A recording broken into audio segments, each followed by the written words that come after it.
I'm actually here again, oops.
Yo, what up? I don't know if the storm is going to come through on my mic, but it is hella thunderstorming outside right now.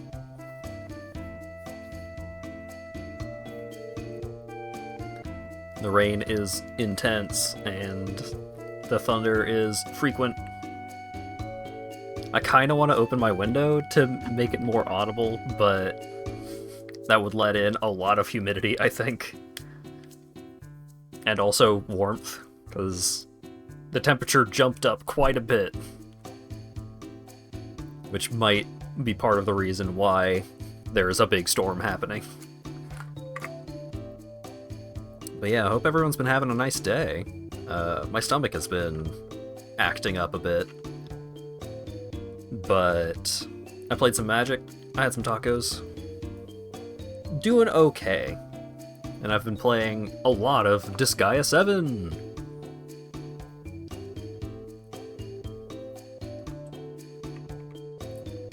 Which is fun! It's supposed to rain here all weekend and haven't gotten any yet? Damn. We stole it all. And it's all happening at once.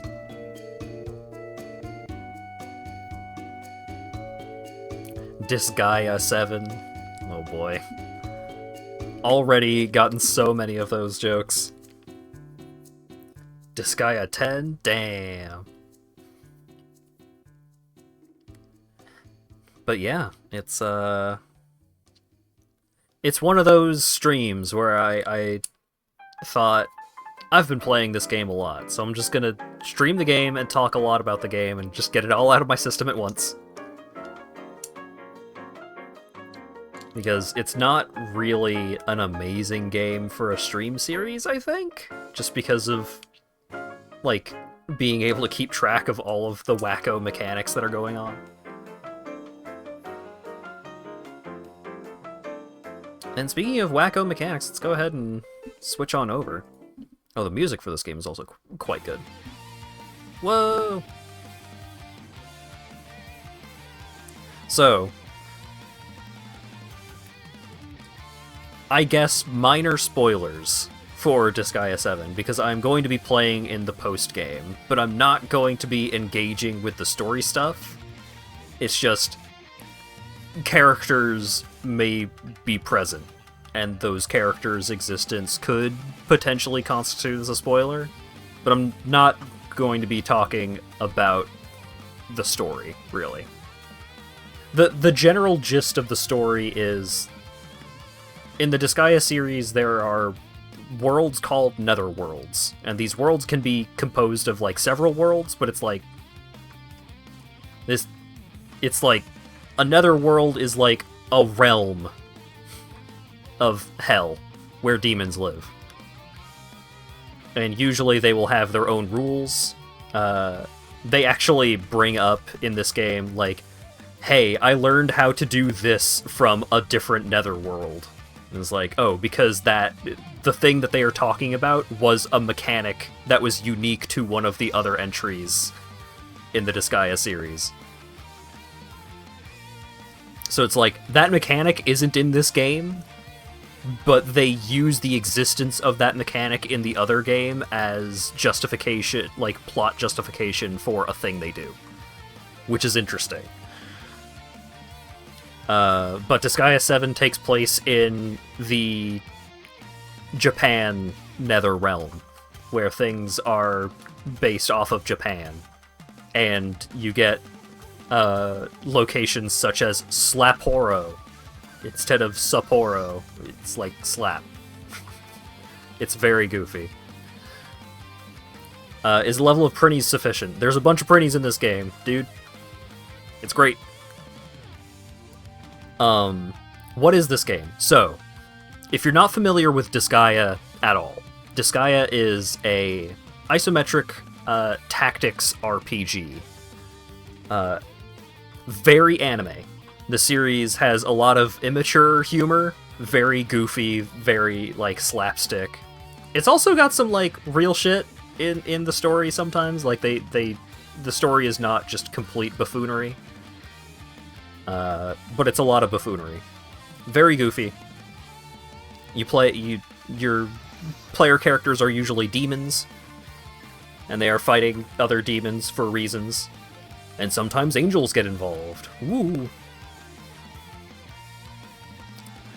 The rain picked up again. The big appeal to the Disgaea series mechanically is there's a lot of mechanics, and the power scaling gets incredibly ridiculous. Oh god, my controller. So, we're gonna load up my current save. And this is what my character looks like. My most powerful character is this. It's like, oh, Felicia? Felicia from fighting games? No. Too modest.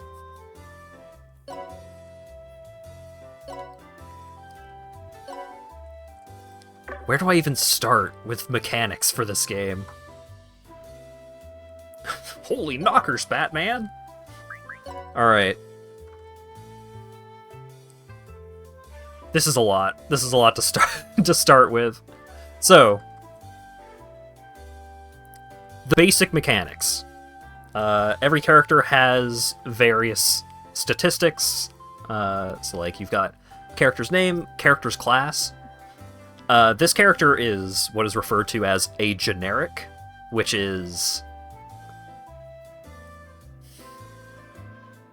No. That's too much. That's too much to start out with. Okay, main character. Let's start with the main character. You can't explain this in a sane way. Yeah, okay. So, you've got some basic tactics, like RPG kind of stats, right? Attack, defense, intelligence, resistance, hit, speed. Pretty straightforward. How much damage your basic attacks do, how much physical damage you take, how much magic damage you take, but also how much you heal. Intelligence is magic damage, hit is just accuracy, speed is your dodge chance. And then you've got how many tiles you can move, how many units high you can jump, because it's not just a flat plane, like there will be elevated surfaces. The range of your basic attacks, how far you can throw units, how many times you can counterattack in a turn, and you can counterattack off of a counterattack. So if two characters have, like, huge counterattack numbers, they will just counterattack back and forth constantly. Critical chance. Elemental resists, so, you know, fire, water, air, and star, obviously. and then a bunch of different damage types. Different classes like different weapon types more. So, like, Fuji, his base class is a samurai, and samurai are good with swords and spears. So he gets bonuses if he's using a sword. Counter can just get you killed? Absolutely. Gun element is in this game. Yep, right there. Because one of the base weapon types is gun.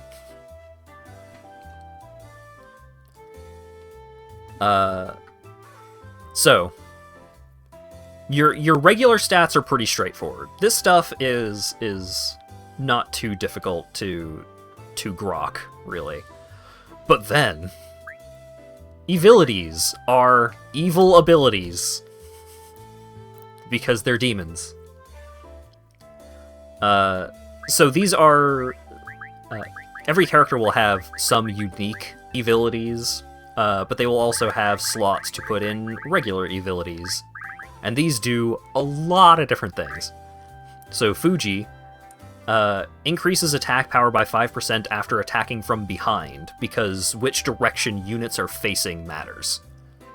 So if Fuji attacks someone from behind, he gets an attack boost. And this stacks, I think, over the course of a fight. Two-part plan lets you hit twice when you are using sword special attacks. So that's real good. Increases the parry rate when using swords. Sword skills cost less of your SP, which is your MP. Mana Maniac increases your mana gain, and Yoroi Doshi makes you deal a percentage of your attack stat regardless of how much defense your opponent has. So if you stack a ton of defense on Fuji with his basic attacks, you could just deal X amount of damage no matter how much defense the opponent has. So that's pretty cool. And then you've got your specials. So specials with this icon mean that they are either unique to the character or unique to the class, rather than based on your weapon type. So, like, these are based on weapon type, these are based on character or class.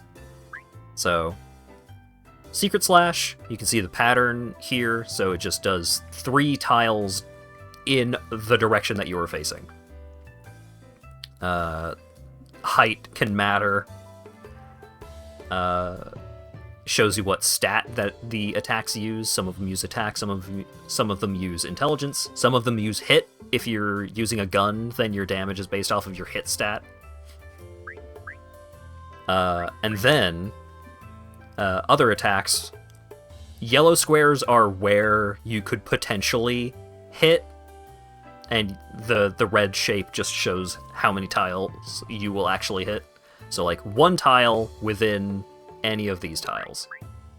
But then, you've got some fancy ones, which, like, Roaring Stampede is just a cone. And so, those are the basics. Right? So I can show off I'll show you the way, dude. an example fight. So, everything is map-based. So, like, you'll see what the area looks like, but you won't know where the enemies are positioned or anything like that, or if there's any special effects going on. But you can see what the level is going to look like, how good the bonuses are going to be for clearing the map, but also, every map has various missions. So, you get a really good reward if you clear the map within 3 turns. You get a pretty good reward if you don't lose any units, like none of your units die. Or none of your units are dead at the end of the fight.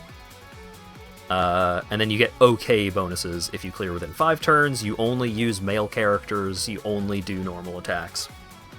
So all that's nice.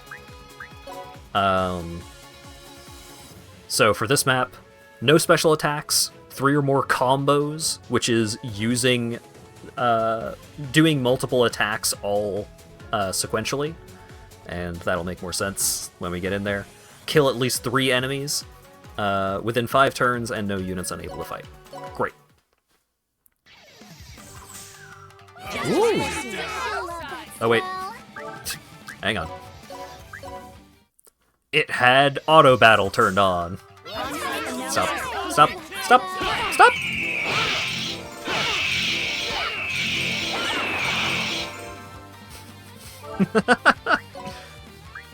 Return to stage selection. Wow, you're winning so good! Yep, alright. Try that again. Alright. Woo! Alright. So, up in the top left corner, we've got geo effects. Should have just opened with the random combat noises. Okay, so any units that are on red tiles offer 50% increased XP, 50% increased mana. And then, so these are the red tiles, but specifically, these geo symbols, these little prisms, are the things that are enabling those effects. So this one gives increased mana, this one gives increased XP. But then we've got this one over here, which increases the number of times you attack. So that's fun. Blocks floating in a void is an aesthetic. Yep, that's how it's always been with this series. Okay. So, we'll bring out Fuji. So, any of these spaces, you can move in. So let's put him over here. We'll select his special, and we'll use Roaring Stampede. So, this will show, like, this gives an estimate of how much damage you're going to deal, so that yellow part of the meter is how much damage you're expected to do. Accuracy chance, and so on and so forth. And also, it shows you which direction your attack is considered to be from. So, I'm going to be attacking all of these dragons from the side. So, I can now execute that action. So I can have him do his attack. But I could bring out another character. We'll bring out this lady who does not know sayings. Her main character trait is that she doesn't know what sayings are. So instead of saying your fate is sealed, she says your faith is peeled. Her class is Hinomoto Otaku, Hinomoto being the Japan netherworld. So she's got more abilities, like Maximum Ray, which you can choose the base tile to be within any of these tiles in this range, but it attacks in a 2x3 rectangle. So we can put this over here, and she'll be attacking 3 of those dragons. And then we can bring out this dude, and he can use Giga Star in a diagonal pattern. And you can rotate which tiles are going to be used for certain attacks. Well, for most attacks, you can rotate the pattern that the attack is going to happen in. Some attacks you can't. Omi from Shaolin Showdown got reborn as an anime. Ooh, big thunder. C4 likes explosions. That's her character gimmick. She also has a gun. But she has this move, Ecstasy Bomb, which attacks in an X pattern directly in front of her. So we can put her behind the dragons. Have the attack. Think you can beat me? This is a big, strong lady who's got a spear.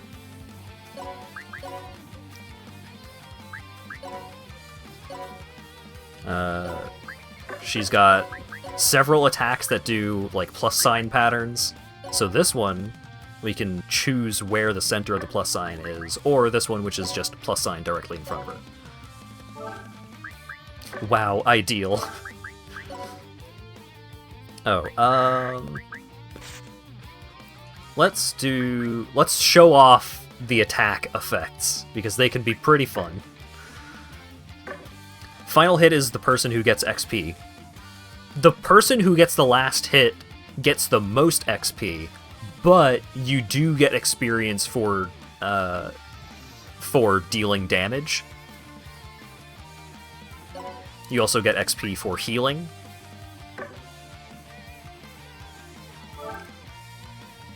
That's a nice change. Yeah, so there's a lot of systems. We'll get to it, but there are a bunch of XP sharing systems, which are really nice.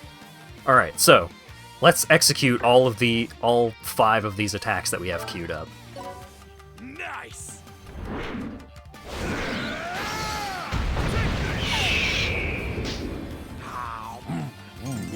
Nice. And because he's using a sword, we get to do it twice.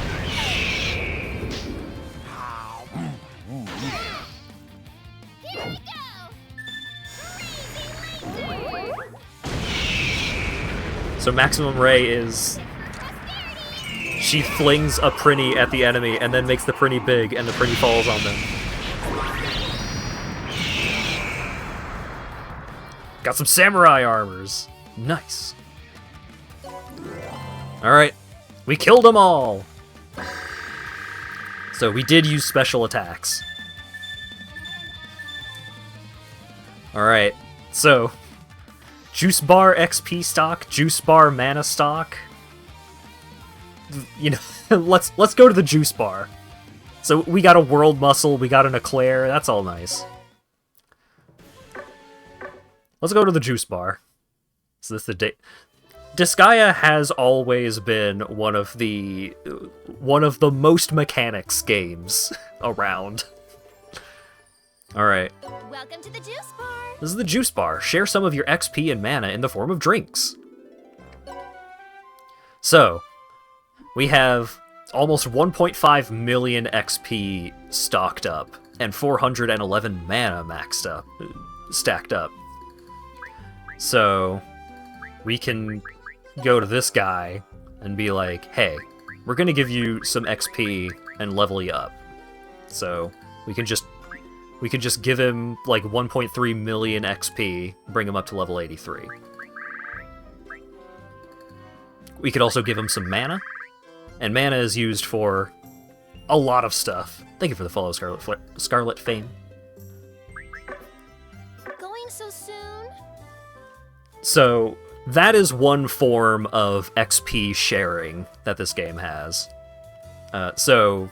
you can just stock up a ton of XP at the Juice Bar and just shove a bunch of XP into any of your underleveled characters. Bye now. But we also have squads. This is the squad shop. This is the squad shop. Assign characters to squads and claim bonuses. So, there's a lot of squads. The Capture Squad... Sorry. The Capture Squad introduces another mechanic, which is the capture mechanic. You know what? Let's demonstrate what the capture mechanic is. So, Fight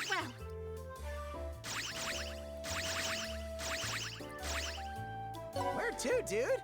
let's go back to the dragon stage.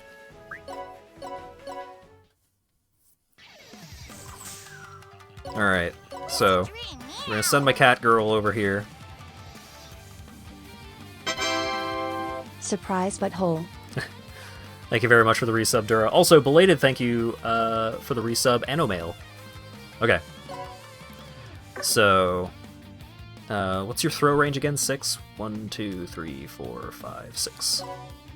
So, Sure about this? put Fuji here. So, we're gonna... No, the cat girl's a bad example. Let's send C4 over here. And then we'll move Fuji up one space. Alright, so... We're gonna lift the dragon. Loading. We now have the dragon. We're gonna throw the dragon over to Fuji. Fuji's gonna catch the dragon. Fuji is gonna throw the dragon into our base panel.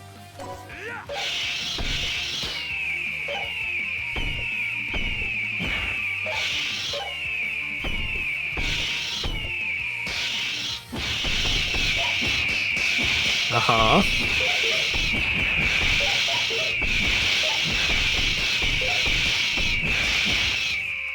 The base panel has been destroyed! What? I have level 300s in there!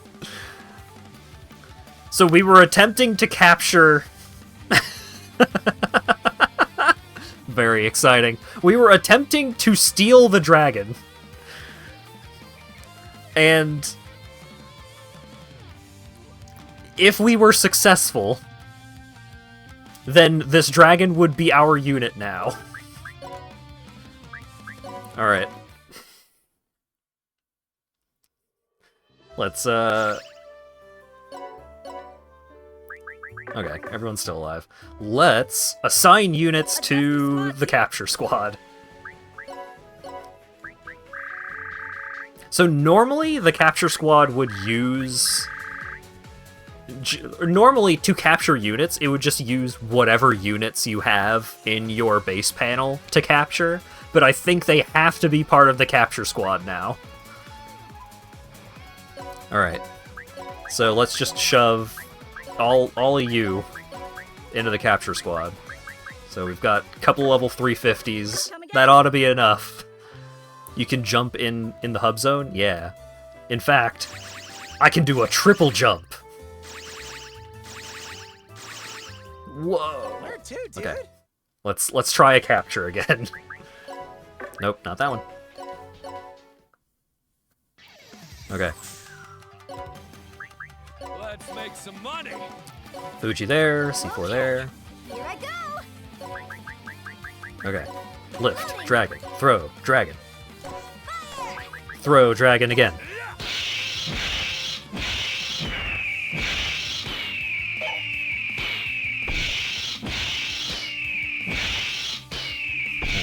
Can I skip?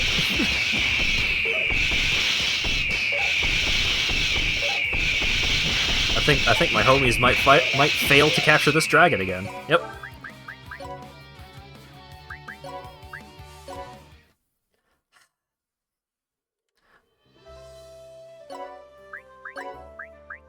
Alright, motherfucker. Oh, you have, like, no gear. Alright. You. Have that.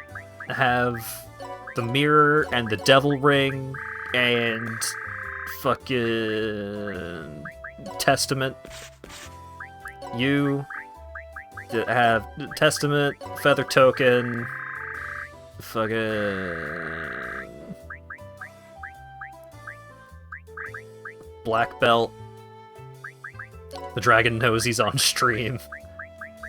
He's being a real punk about it. I'm gonna capture this dragon. I didn't even care about capturing the dragon, but now that I didn't capture the dragon, now I care.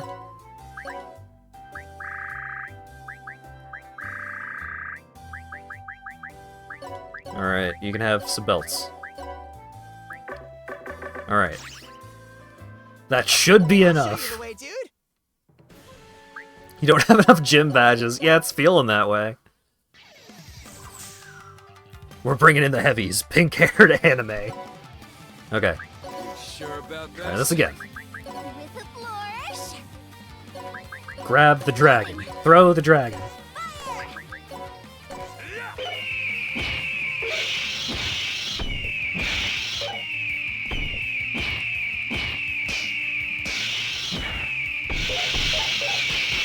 Come on.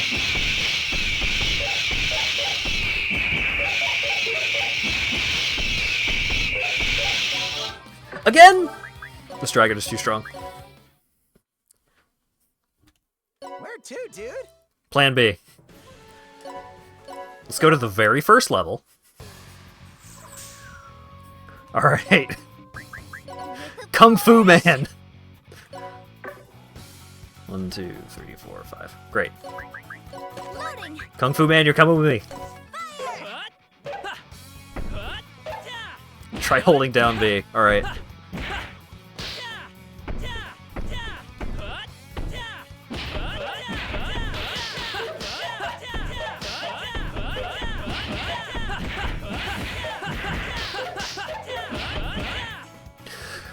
What?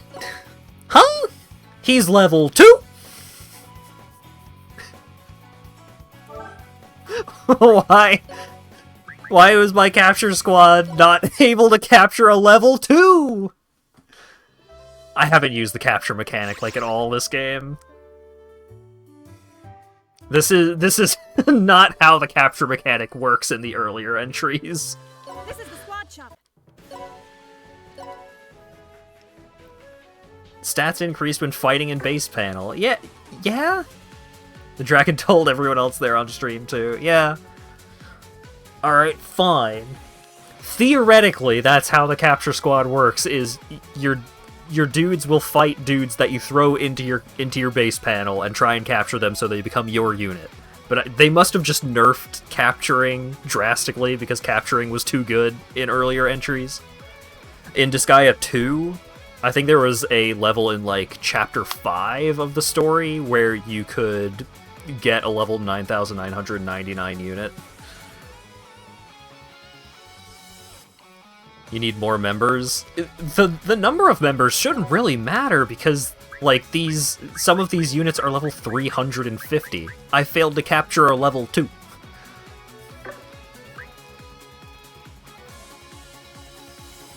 Anyways. Moving on. Let's go to some of the more practical squads.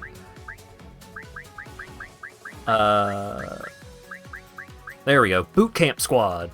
So, Boot Camp Squad is like one of the best squads for keeping your characters leveled up. So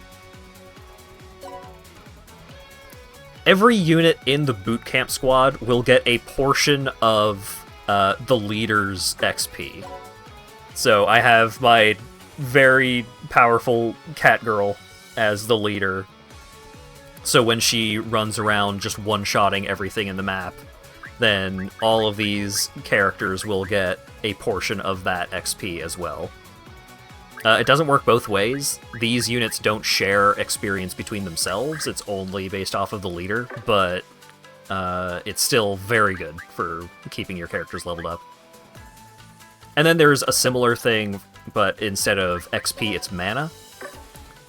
And mana has come up a handful of times at this point. What does mana do? Well, mana is a resource that you spend on various forms of character progression. What do you want to know? So, the skill shop allows you to improve your skills.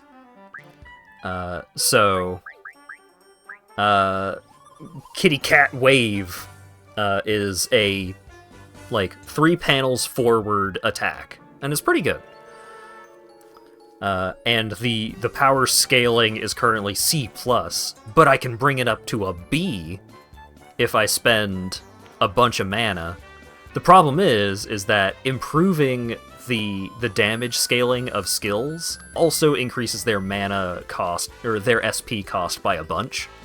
So it's like, if you immediately just power up a skill a ton, just using all of your mana, then your character might not even have enough SP to actually use the skill at all. So you gotta be careful. But, on top of enhancing the power, so we could bring this skill up to an S, but then it would cost 6,819 SP instead of 106. But, spells have an extra benefit of you can improve their range, which is to say, you're not actually increasing the range of like how far away you can cast the spell.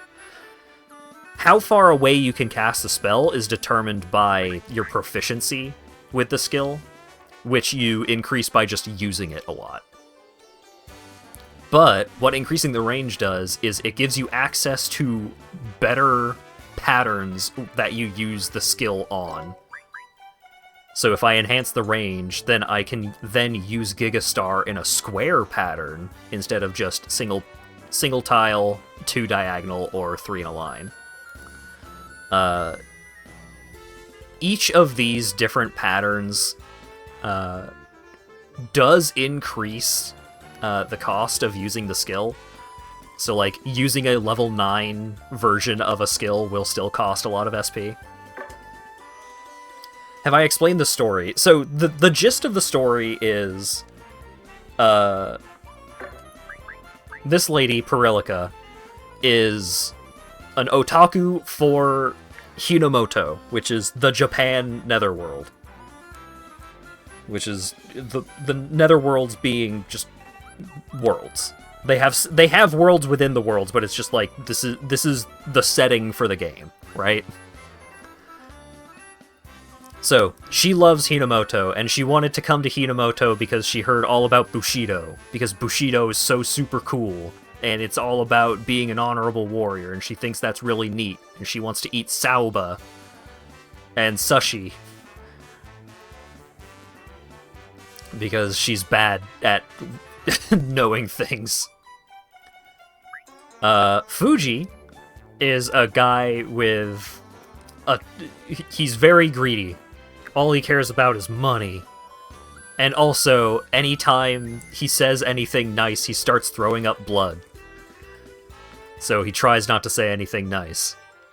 But he is a warrior from Hinomoto. And the story is the two of these characters trying to save Hinomoto by returning Bushido and trying to make things cool again. And then more stuff happens that I don't want to spoil the story, because I'm not really going to be covering the story. Because I can easily spend like 5 hours just talking about the mechanics of this game. So we've got skill enhancements. You can also spend mana to learn evilities, but I've already learned all of the evilities that are available for my cat. So some of the abilities are become immune to poison, become immune to binding, increases fire resistance, decrease fire resistance for other units on the map. Increases your scaling rate, your growth rate for various stats. So if you have these equipped, then like, if you have Tough Guy equipped, then when you level up, you will get more HP. Increases XP gains. Sets your weapon mastery for a certain weapon type to C, which is just average. I also unlocked the ability to create scrolls from evilities, which allows you to copy one of these evilities onto a consumable item so you can use it to teach other characters evilities. So I could spend 100 mana to put Exploding Punch onto a scroll. And Exploding Punch makes enemies adjacent to the target also take damage when you do a normal attack. So I can make a scroll, and then go into my items, and then use the Exploding Punch scroll on Fuji, and now Fuji knows Exploding Punch!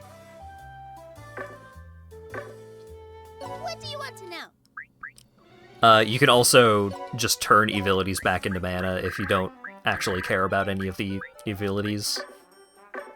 So that can be nice, because there's other things that you can use mana on, and the main one that you can use mana on is the Dark Assembly. This is a place where bills are discussed. So, the Dark Assembly can do a lot of fucking things.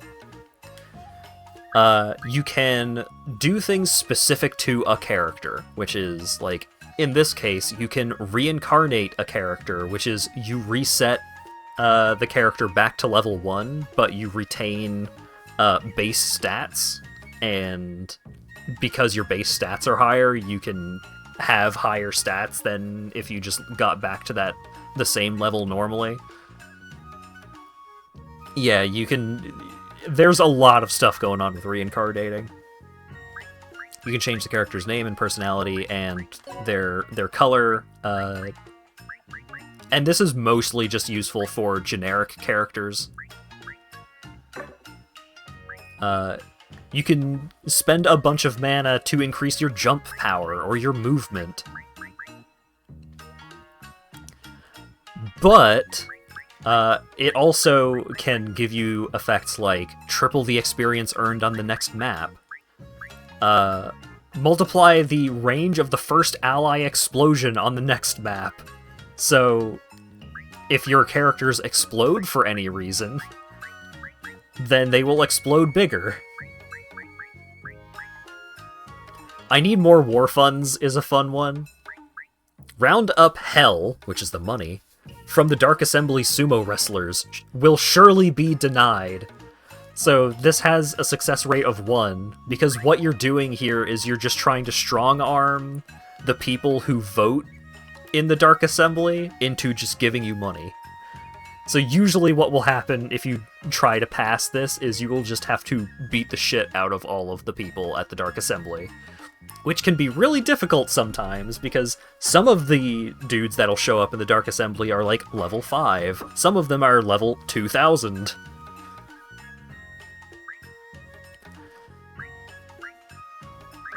But you can just unlock a bunch of mechanics by the Dark Assembly. So, establish the Flatty Squad.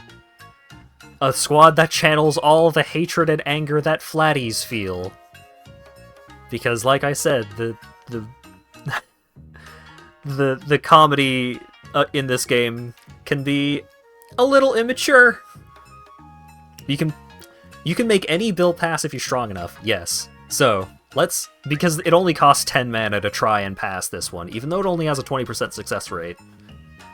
Let's try and establish this new squad. So, this is the Dark Assembly. All of these characters around the edges have opinions on the current bill. So, like, this guy's strongly against. This guy loathes the bill. This guy loathes the bill. Total opposition. This guy, either way.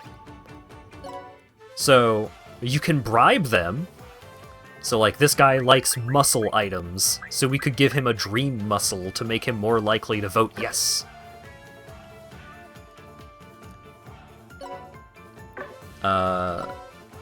This lady likes attack-based monster weapons. There's also items that are just, like, generic, these are good bribes. Like, you can give some of these voters, like, gold bullion, if you want. That's politics, ain't it? They just tell you what item they want? Yeah. Okay, leaning yes. But if we give this guy an eclair, he likes you more now.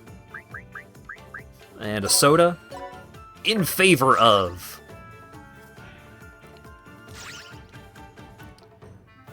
So, you can see, like, some of these units are level 625. And some of them are, like, level 20.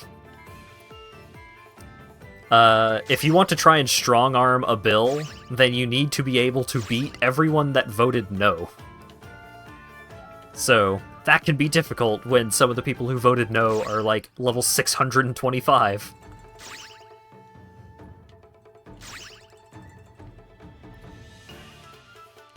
Hat is still explaining the first 5% of the game. Yeah, so if I begin the vote...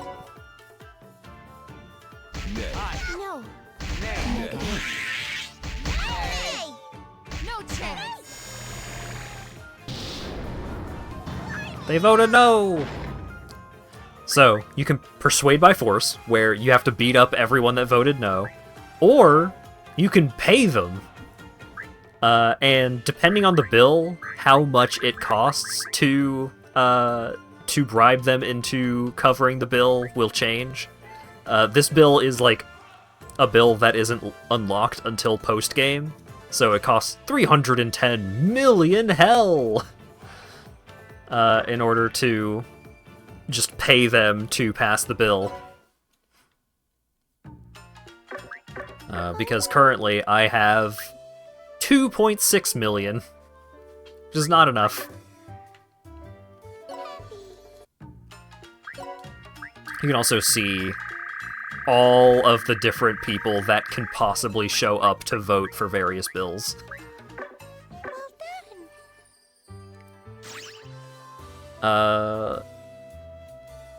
So yeah, that's one of the big uses for mana. Another use for mana, though, is the recruiter. So here is where you create generic units.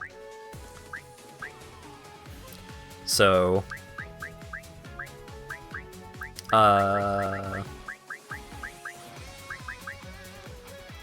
where are the field points?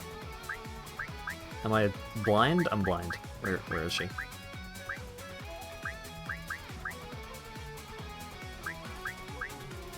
There she is. So, because I have a character with the Nikomata class, or Nekomata, up to rank 5, I can start the character, the new character, at rank 5. So if I just want a rank 1 Katoblipas, I can choose a random name. Frozen Tangerine, great. Nekomata is a classic Disgaea unit. Yep, they've been in every game, right? I don't remember if they were in 1, but I know they were in 2 for sure. Should you make Katja in the Cat Girl's outfit? What outfit? You call that an outfit? These Cat Girls are just like, oh, Felicia? Nah, way too modest.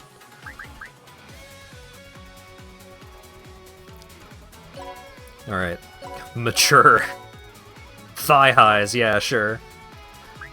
You can... Oh, wait! Right, the recruiter uses hell.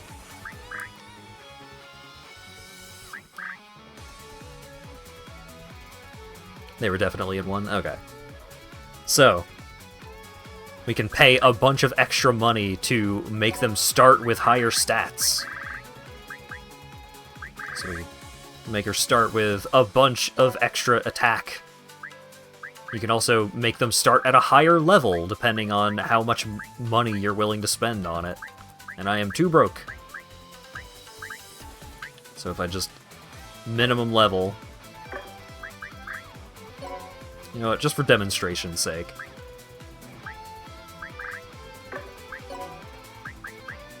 Bam.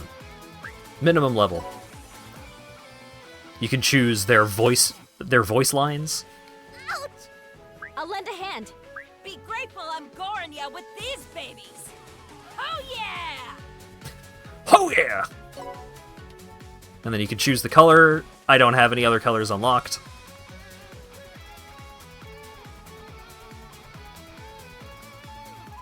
Want a zoomed in version of the PNG? It's probably fine like this.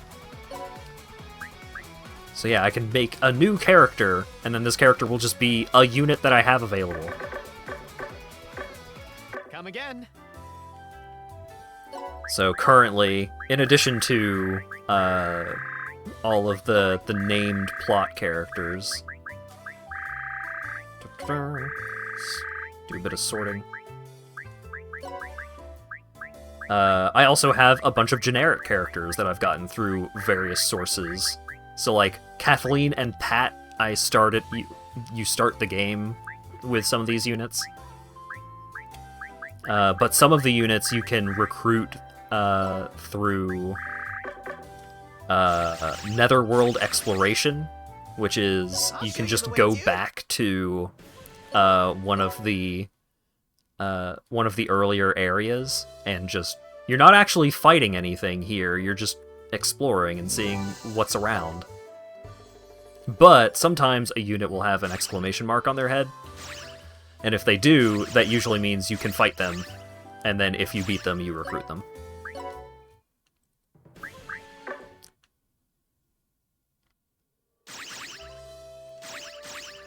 So, the hospital. The hospital is pretty straightforward. Lost lambs. This is the hospital.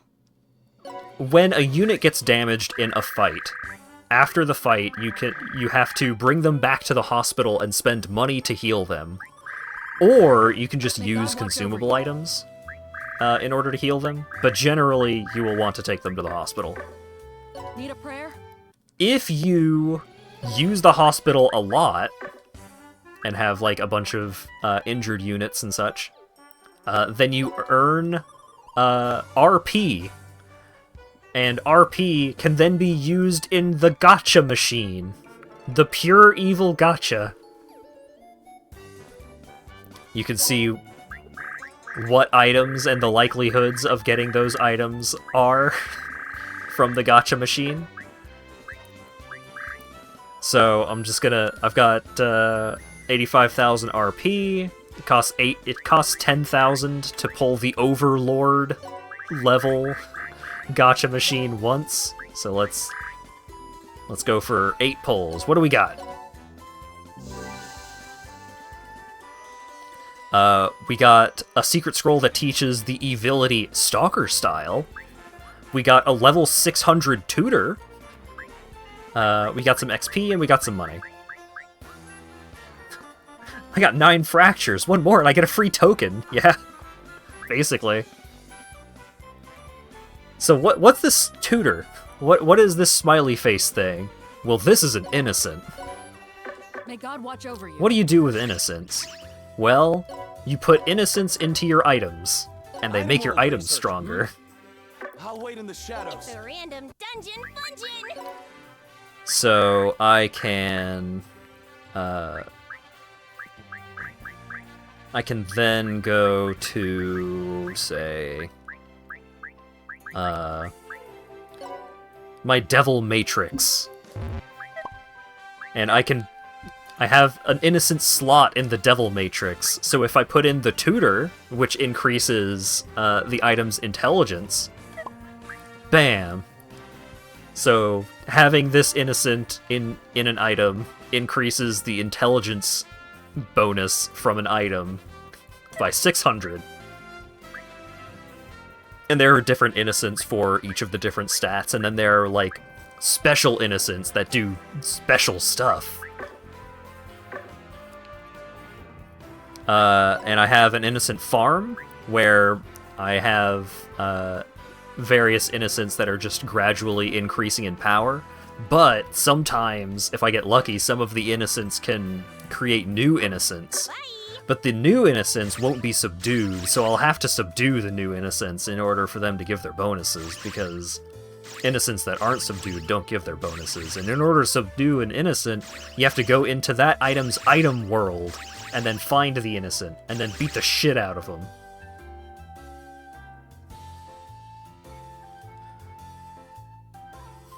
Jesse, what the fuck are you talking about? I also have a squad that is a single unit that increases the efficiency of the innocent farm. Ooh, if I max out the innocent farmers, then innocents are born subdued. That's exciting. Skill trainers increases skill XP, which I mentioned earlier with spells. Like, you can increase the range of spells if you level up a spell skill enough, and so on. Aid Squad it will heal all units in the base panel every turn, so you can just put units back into your base if you need to heal them up. I find that doesn't happen a ton, because once you get to a certain point in this game, it becomes pretty rocket tag. Supply Chain allows you to use items from within the base panel, Ooh.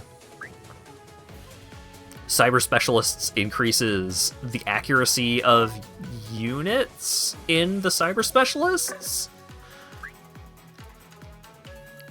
We've got the Prinny Squad. Assigned members will be treated like Prinnies. So, Prinnies are... I have a Prinny. I can show you a Prinny. Come again.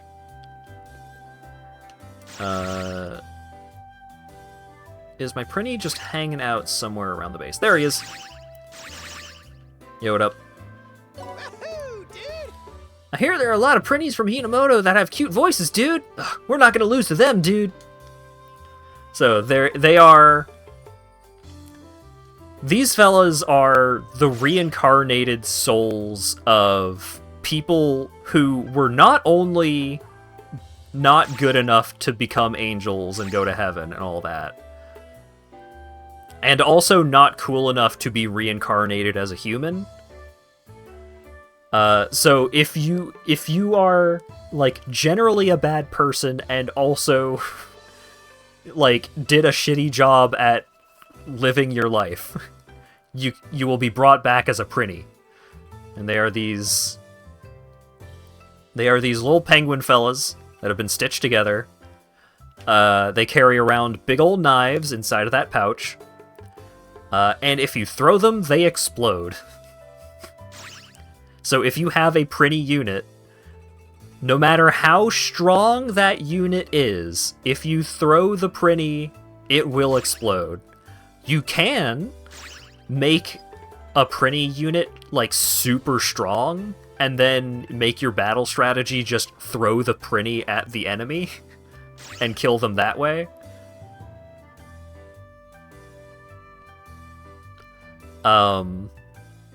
So the Prinny Squad makes all of your units into Prinnies in the sense that if you throw those units, they will explode. This is the squad shop.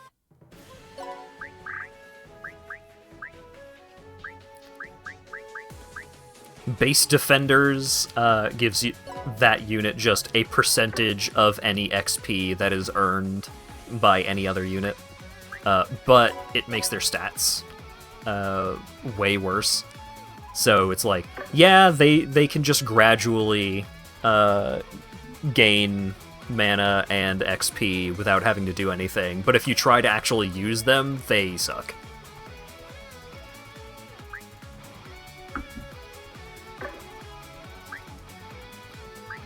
Voter Squad makes it so that any of the units that you put into the squad can potentially show up as a voter in the Dark Assembly. So if you just shove a bunch of your units into this squad, then your likelihood of passing any bills increases. Because if you just get a bunch of your own units at the Dark Assembly, then you can just crowd out everyone else. Escort Duty enhances the Item World Research Squad. The life support unit just makes you able to do more stuff when you're not in a fight. So it just lets you double jump and triple jump when you're going around the hub area. Evility Scholars is a new one that I recently unlocked. Units that are in this squad will learn new abilities, after a certain number of battles. So if you max out the squad, then anyone that hangs out in the squad can learn Infernal Corrosion after 300 battles. I don't know what that does. Juice Bar Squad just increases the amount of juice you get for the juice bar, which can be really nice, because the juice bar is... having more juice is really good, because you can have more XP for leveling up your units, more mana to spread to whoever needs it for various things. But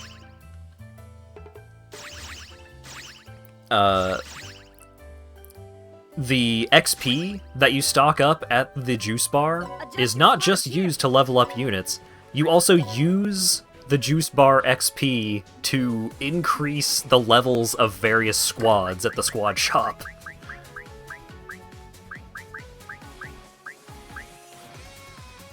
Increases item reincarnation effectiveness per assigned member, because now not only can you reincarnate your units to give them better base stats, you can reincarnate your items to give them better base stats. So when you level them up later, then they will be stronger. How do you level up your items? We'll get there. What do you mean reincarnate items? We'll get there. So this is the ranked battle shop. So ranked battles are fucking weird because they use, like, you don't fight the battles. What happens in a ranked battle is you set up the demonic intelligence of your various units, set up your team, and then just send that team against other teams who have done the same thing. What's demonic intelligence, you may ask? Well, boy howdy, let me show you. So, demonic intelligence is an AI script for your units for when you set them to auto-battle.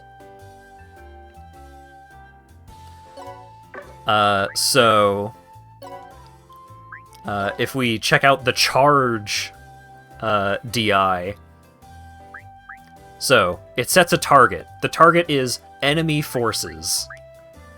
And then, more specifically, it selects the nearest unit among enemy forces.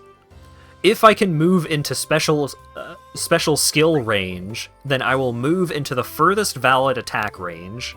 So as far away from them as I can be while still hitting them with my special, and then I use my special. But if not, can I move into normal attack range? If so, then I move towards them and do a normal attack. But if not, then I will move towards them and then defend. Have they just been stacking systems for 7 straight games? So, not every system that has ever been in a Disgaea game is still here. In Disgaea 3, which is the only one that you can't get on PC for some reason, you remember those, the geo tiles? The little colored tiles on the ground that have special effects based on whatever prisms are on those tiles? In Disgaea 3, those were cubes. There were geo cubes, and the cubes were like crate items that would stack on top of each other. And if you throw a geo cube at another geo cube of the same color, then you will clear all of the cubes of that color, and then you can do a fucking Puyo Puyo combo of obliterating all of the cubes. So that was not carried over. Oh, were cubes in 2? I thought cubes were introduced in 3. No, the tile...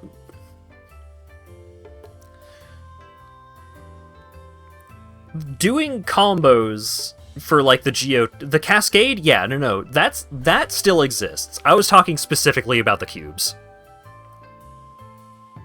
The pyramids and the cascade effect is still in this. So, when you destroy... Hang on, let's just go back to the dragon map so I can demonstrate. For people who don't know. Nope. Okay. So, these tiles are red. The prisms are green and red. If I destroy the green geo symbol, then all of the red tiles will then turn to green. But in the process, that effect will deal damage. So if I blow up this green tile, here.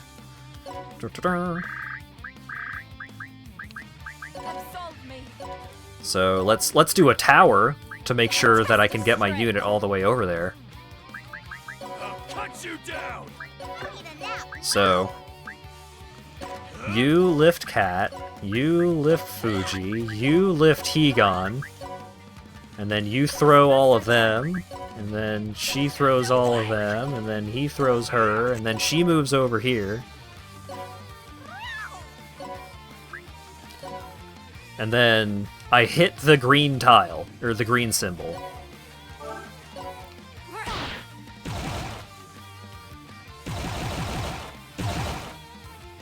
So that turned all of the red tiles green, and then then the red symbol got destroyed by the effect that was turning all of the tiles green. And then since that was destroyed, it then turned all of the tiles back to red. And then if I grab this one, throw it onto there, and then I need someone with enough movement. Yep. Ready. And then you are not strong enough. God damn it. You're probably strong enough, right? So if we blow up the yellow tile... There we go. All of the tiles are now yellow. Wonderful. And then all of these dragons took a bunch of damage from being on the tiles when the effect was going off. So, there's a lot of strategy involved with the geo tiles, because there are some effects that are like, oh, all blue tiles are currently made so that you cannot pass through them in any way. But if you go around the blue tiles to where the prism is that is making the blue tiles impassable, you can then blow up the symbol, and then you can move on the blue tiles. So that's great. And then you've got the demonic intelligence, which you just do auto battles, which is fun. Let's do an example.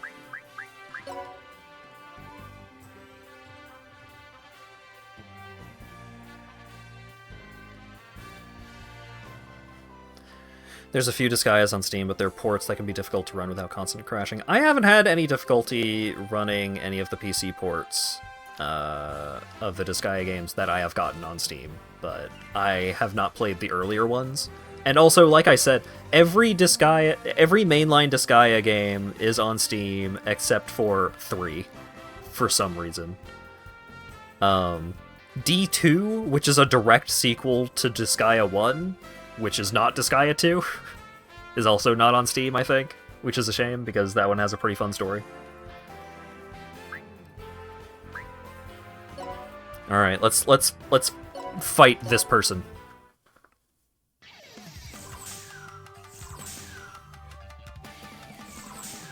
Bring the wounded to me. Woo! You're too noisy, meow! That's before bed! I'll put you to sleep now! So yeah, Kitty Cat Wave is a Kamehameha. It's pretty neat. Here's where the fun begins!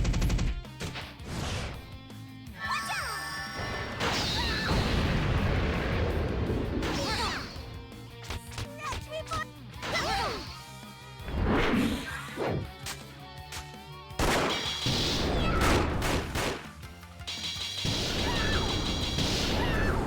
Eternal sleep, meow.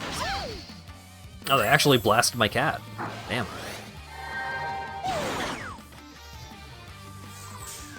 Bring the wounded to me. And now all I have left is a healer who only knows how to heal. So she's just gonna die. What a shame. Oh no, I lost!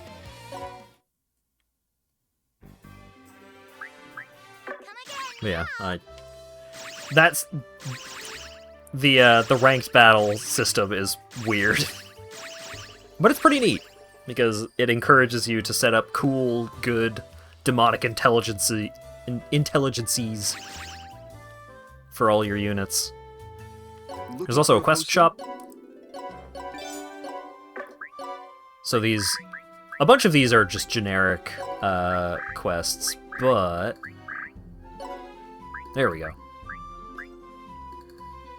Some of these are like, have a warrior or Valkyrie and an archer or ranger at rank 2 in your party, and then you can unlock making male samurai and lady samurai. Create mecha girls by having a samurai, an armor knight, and psychic at rank 4 in your party. And then there are other ones that are just like, destroy 20 of a certain kind of unit. Or have a character with 10,000 defense in your party. Please come again. So at least one mechanic is pretty straightforward.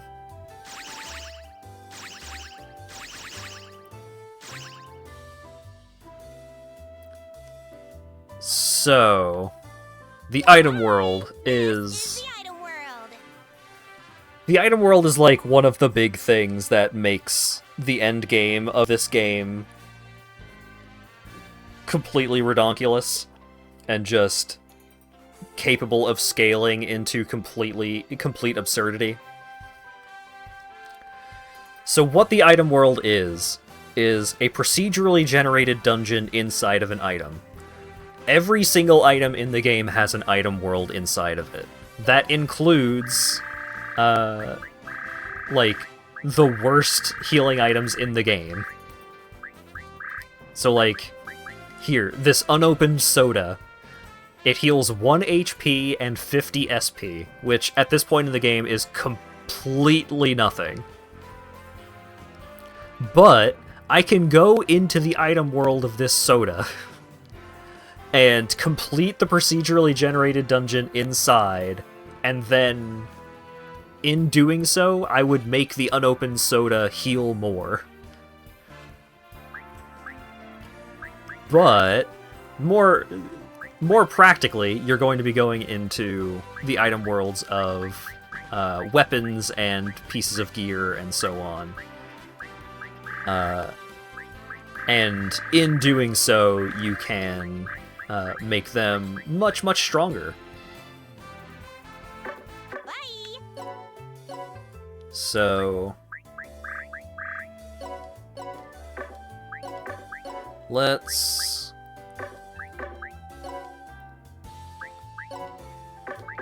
take your equipment off.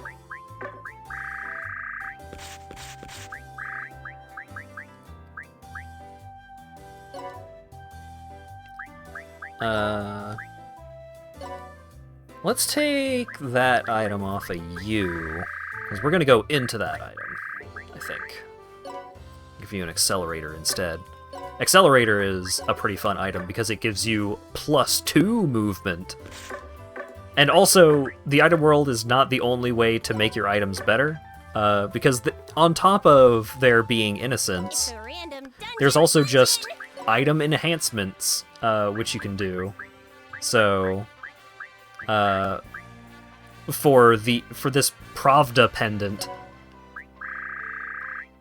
I gave it increased movement range, and increased jump power, and increased attack range, and increased counterattacks.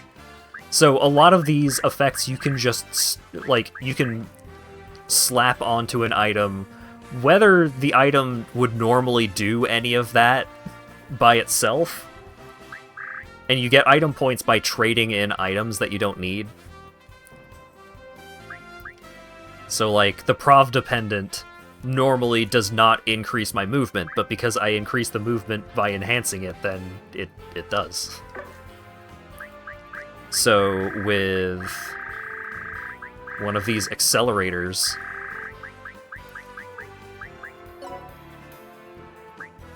yeah, the accelerator normally gives 2 movement, because movement up is a property of the item, which increases its movement by 1, but then the accelerator also has an effect of increasing its movement by 1.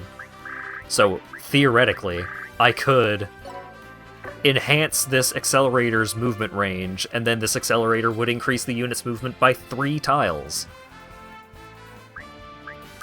And you can also, like, movement up is one of the properties, but you can transfer these properties to, like, I don't know if there's a way to transfer these properties from item to item, but I know you can transfer the properties from the item back onto itself if you reincarnate the item into a different item. So, like, if I turn this accelerator into a testament through item reincarnation, then I could put movement up onto testament.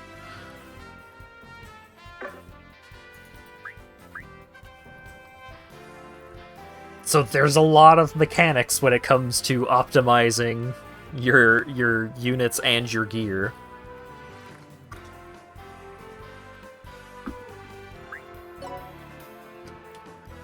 So let's go into an item world, just to show it off. Where's that testament? Actually, let's sort my items.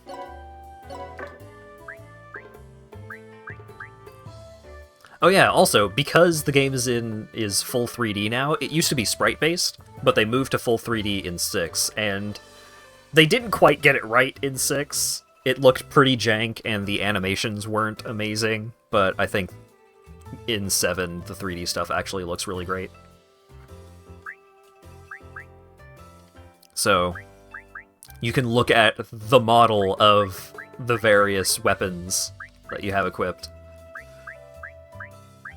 Yeah, the models are on the units. Weapons were always on units, but I think a lot of them were generic.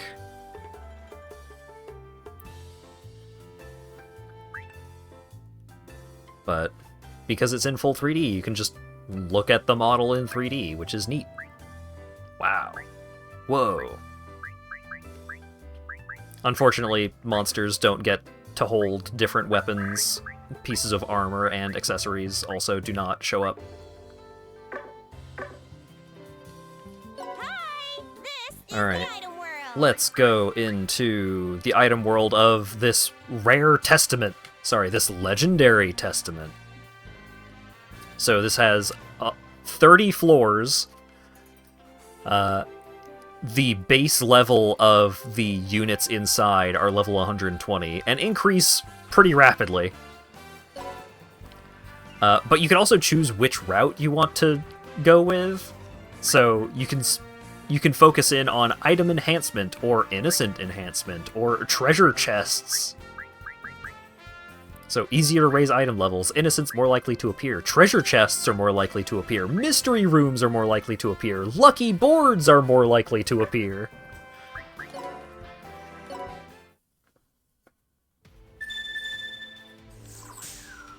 You can find items within the items, yep. So this is a super level sphere. If you break this, it increases the level of the item that you are currently inside of by a lot. And there's also just enemies around. You can just ignore everything in the map and just make a tower of dudes to throw your units all the way over to the skip gate, and then you just go into the gate and go to the next floor without killing anything. But killing everything gives you way more item juice. So, this game scares me. Fair. However, I think one thing that 7 in particular is generally pretty good about is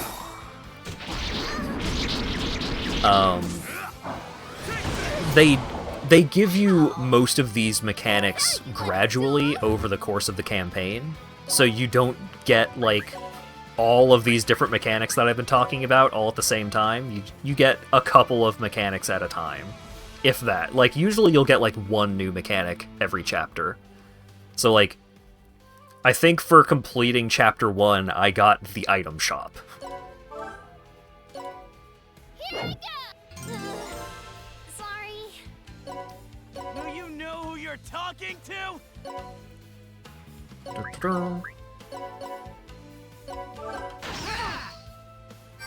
this? This is a game that you could effectively play for a year and a half if you want. Yes. Oh right, I didn't show off the item, the cheat shop.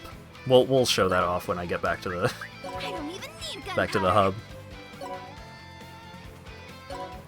Yeah, like the final boss of the main story in these games is usually like level 120 or something like that.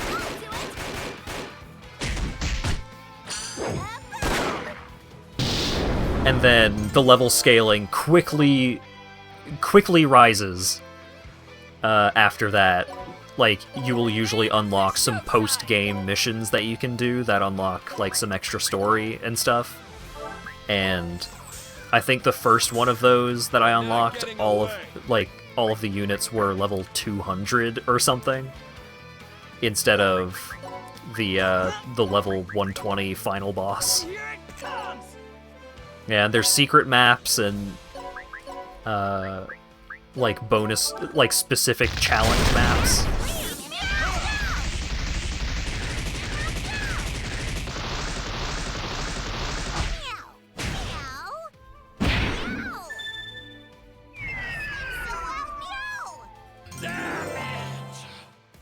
Fucking blasted. Oh, I deployed too many units. So I got 2 fewer item level increases.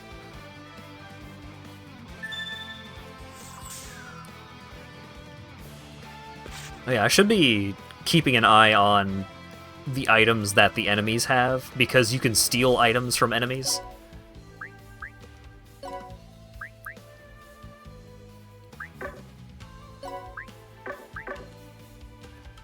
If I find something particularly cool, I'll show that off. I only have a couple of theft hands.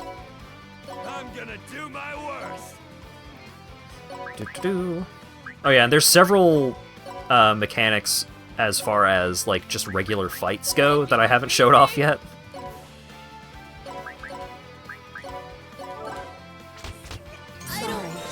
Impossible. I won't accept this. Don't die! Nice. I like Higan a lot. She's cool. I don't even need gunpowder!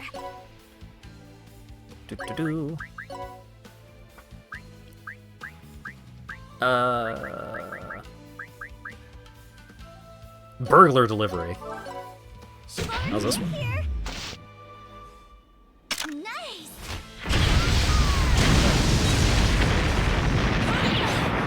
Counterattack. And then counterattack. It's me! Whimsical Wahoo? What does this do again? Hey, hey, hey, it's festival time! I'll help out, dude! Yeah, dude! It didn't even kill him. Just as foreseen. You.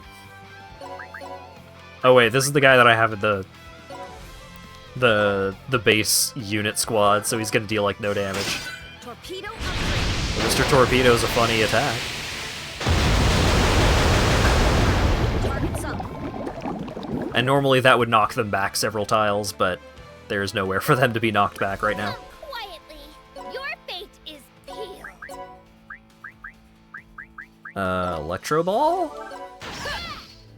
Peach-on, if you please. Okay, let it... Nice. Ooh, bonus stage. Yo, what up? Ah, fortune teller. I'm right, or am I? Welcome to the center of everything. I will divine your fortune, for I am a fortune teller. Okay, let's see what the stars have in store. Not too bad, you will have some luck. Better than not having any. Hey, what do you want to do? Return to the item world. Got a favorable fortune. Bonus item levels gained. Does this game continue the personality selection feature for generics? Yes. So, Cat, my cat girl, she's sleepy, so she talks about enemies being too noisy, or I want to go to bed, and so on. This bed's too hard. Meow. This bed's too hard, meow.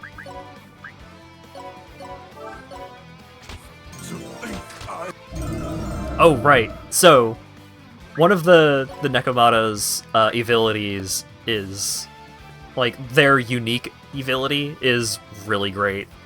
If target unit's HP is at or under 10% when attacking, attack again. So if you attack an enemy, and that attack leaves them at 10% HP or less, you just do the attack again. So you just get a free follow-up. Is Pregnant Healer an actual personality or a faked screenshot? I have no idea. It could genuinely go either way. Show me what you got.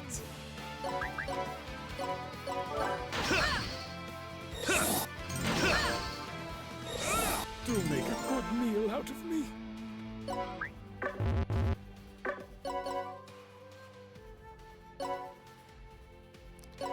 Given this game's sense of humor, yeah.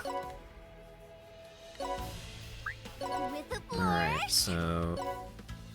you and you can go blast this dude. Alright, you were not needed to blast that dude. How about... blast these two? Nope. Too high. What about from here?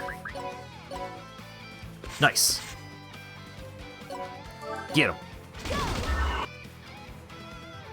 You didn't kill the chest or the dude? Pitiful. Back off! You get over there. I thought Pregnant was a different series. It could... I don't know. I cannot say with any confidence. World muscle obtained. Absolve me. Justice foreseen. Alright, so you... oh, right, so... monster units can't lift units. However, they made it so in this one. This may have been in one of the other Disgaea games, and I don't remember.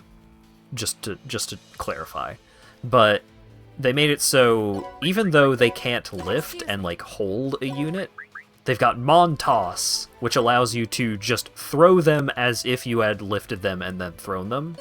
You just can't hold. Incoming.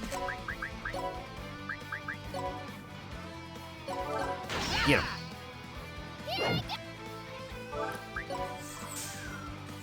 Hey, they don't have any ranged attacks, so they didn't get to retaliate.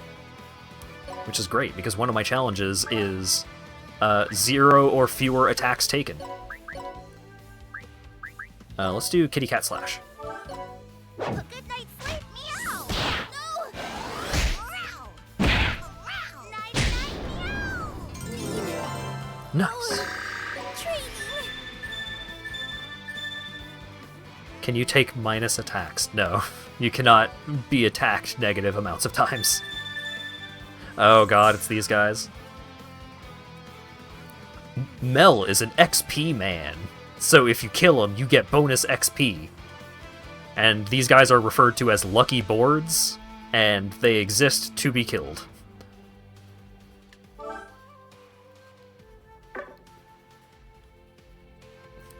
Do the funny thing with enemy stacking. Oh.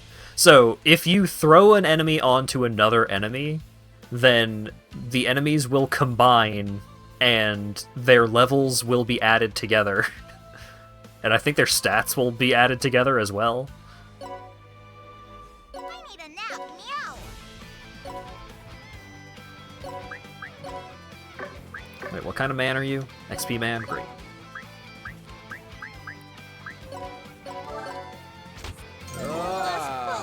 I Focus. died. So, Sure about this? the lucky boards have pretty good voice lines. I died. Oh no. Test of strength. Their voice lines are also, like, usually louder than any other unit's voice lines. So you really know it when you've killed a lucky board.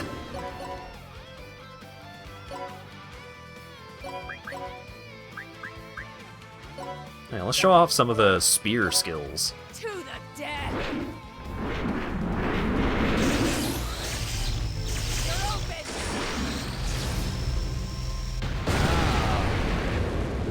You're open! 0! He's too high level. Okay!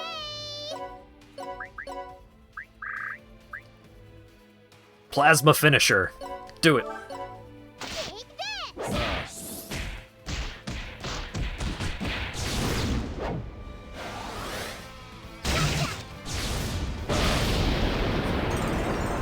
Oh.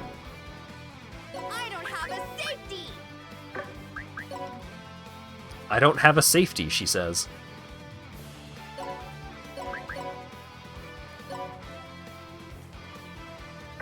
Not enough reach. So, what if you I don't have a safety! Excuse me.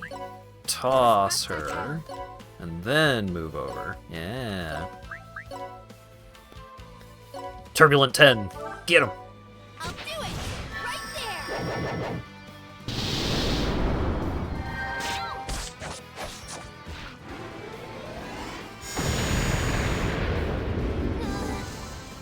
Ooh. Nice. Haven't kept up with the games? That's fine. Honestly, like, I think 1 and 2... Like, Disgaea 1 and 2 are the best places to start because, like, they just have fewer mechanics, so it's easier to get the gist of what you're getting into without being overwhelmed. But also, 1 and 2 have really good stories.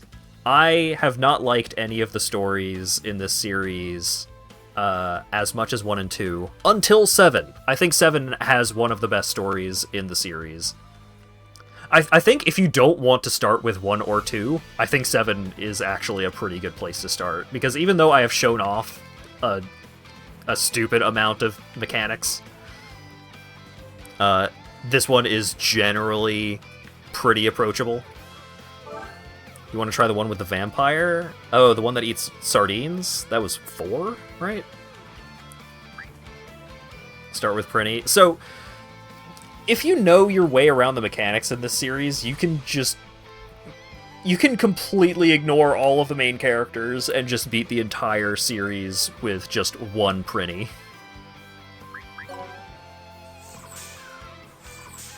I was right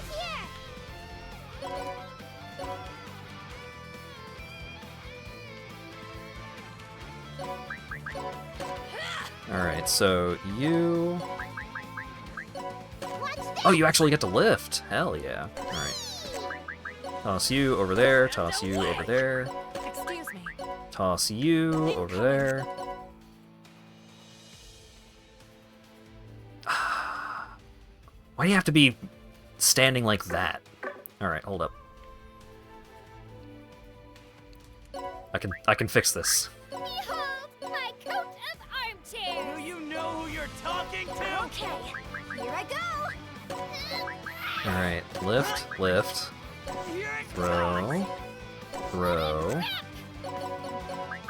lift, throw. You go up there, lift, throw, and now the cat can move over and blast him. Ah, Dying I yet. died. I defeated the level boy.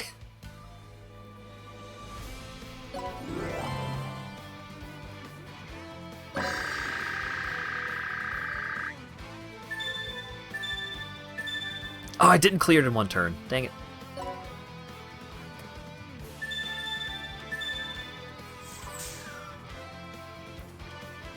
Alright. I'll cut you down.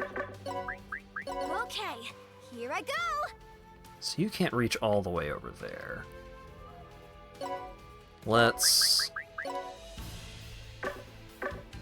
Oh wait, let's show off another one of the new mechanics in this game.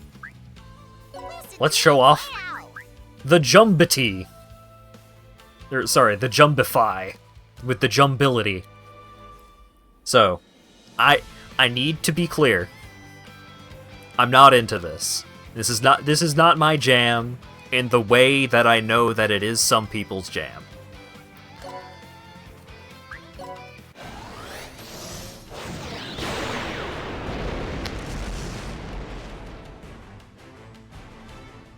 So, you can turn one of your characters big. This uses the rage meter that was built up over here. While they are big, you can use a Gigaster attack against an enemy jumbified character. Or, you can do an attack that has a range of 5 by 5.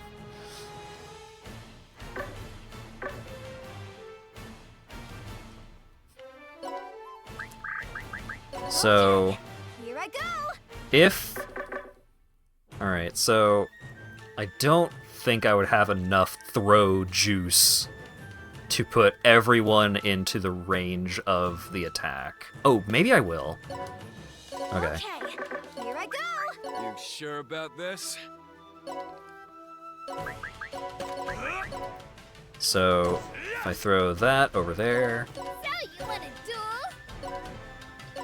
I throw her over there, Back off! throw... I think that's a him, or him over there. Here it comes! So 1, 2, 3, 4, 5. 1, 2, 3, 4, 5. Oh, there's a... Oh! Yeah, I don't think I'm gonna be able to get Okay, everyone here I into the go. party here. In the name of the show side. So we just And away. pile up all of these units. Wait, 1, 2, 3, 4, 5. 1, 2, 3, 4, 5. Okay, so that is already in range.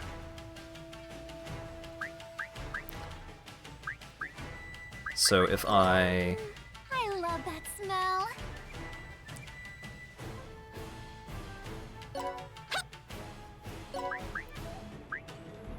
Such a huge quality of life change to allow throw to be something other than a straight line. Right! Throwing used to be forced into a straight line. Yeah, no, you can throw wherever in a range now. Is that not Etna? Not... No, not really. I mean, big lady spear wielder.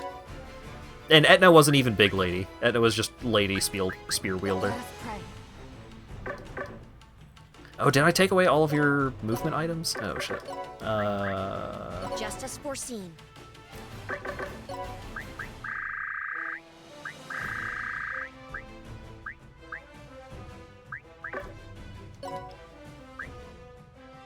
I need... Watch me, Dad. Alright. You need accelerators. Oh, do I not have any spare accelerators? Does someone have accelerators? That shouldn't. Watch me, Dad. Stop.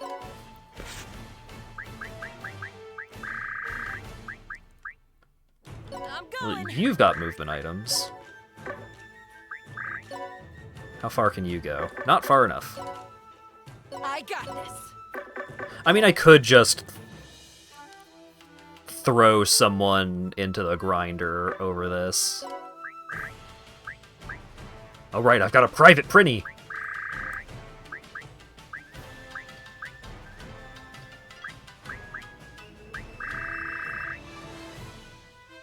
Yeah, don't pay attention to the classes. I got this. But also, it's not as much of a spoiler as you think. There are things going on that are more of a spoiler than that. That are... Don't worry about it. Alright. Doggy. You are being sacrificed. Just as foreseen. Up to 15 meters! Alright. Prepare Toss for you over there. I have 2 more units. 1, 2, 3, 4, 5. 1, 2, 3, 4, 5. Okay, so you need to be thrown a little bit. So let's do 2 more sacrificial lambs. Going, dude. Pat. Kathleen. So you toss you, and then you will toss you. Alright, I'm sorry, Pat. You're doing God's work. Alright, and then attack. And then simplified view so I can see where I'm aiming. Alright. Fucking blast him! Smack! Do your best. I did it! I destroyed everything on the map in 1 attack. I didn't get the gold chest for no units unable to fight because 2 of my own units got also blasted.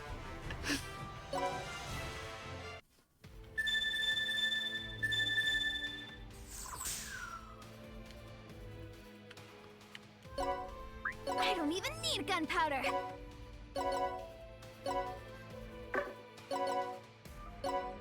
Loading. Exploding Prinnies is permadeath? No.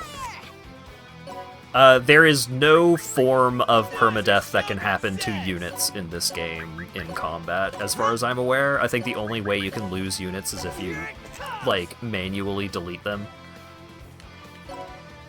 Lucid dream, meow. How could I?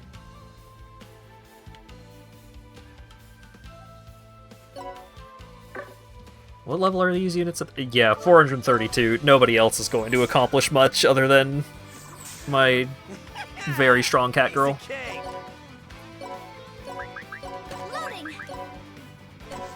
Fire. Get over there and blast!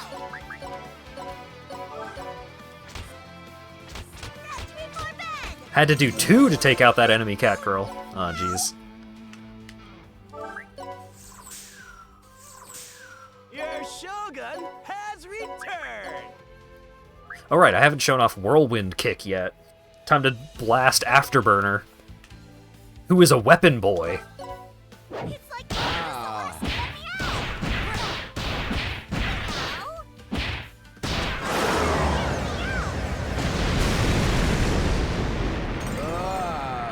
I died. So that attack has a large knockback range. Things are heating up. Meow.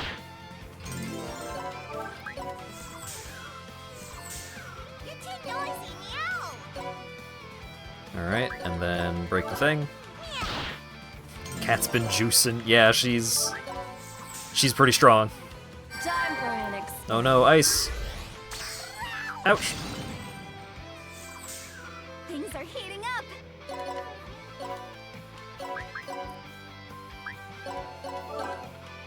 A tragic miscalculation.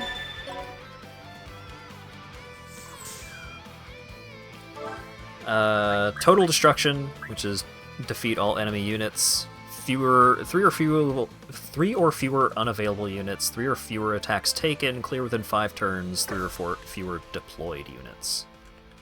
That shouldn't be too bad, because we can send C4 over here. Loading. Put you in range Where's my of Cat Blast. And also, we're just gonna Do you know who bring you're talking Ieyasu to? out because he has an ability that increases the stats of all allied units on the level. Oh, my pearls. Not like this. Nice.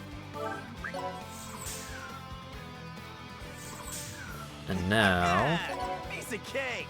you Loading. toss her over there. And then you blast him.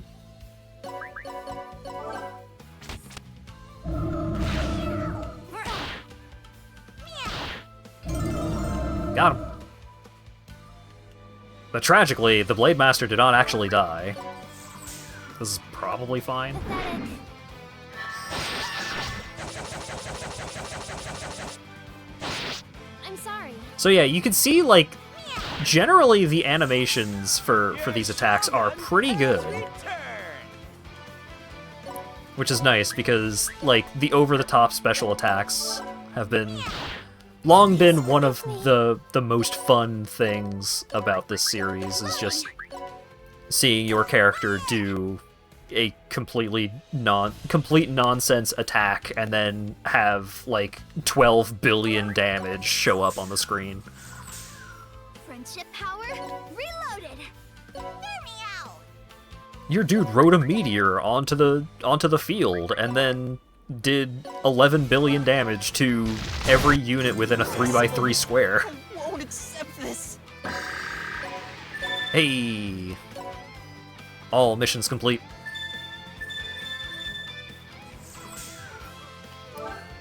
Women only. I can do that. Total destruction, no units unable to fight, 10 or fewer attacks taken. Some of these enemies are starting to get pretty beefy, though. Actually, what I might be able to do... Oh, no units unable to fight is the gold reward. So I think my plan here is run over here, blast this dude.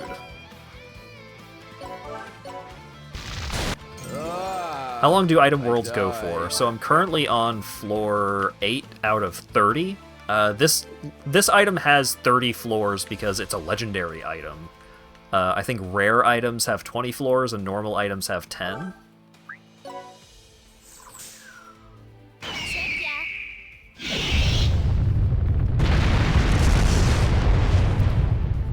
That's not many floors. Yeah, I think they used to go up to 100. But they have compensated for not having as many floors in the items by having more ways of leveling up the item as you are going through the item. Yeah, it used to be the best way to level up items would just be complete the entire item world, and you would usually accomplish that by just, like, making a tower of units and just throw your units at the skip panel, or the skip gate ASAP, because there wasn't really much reason to actually do the level. You can get through all of these floors very fast if you are not trying to defeat all of the units.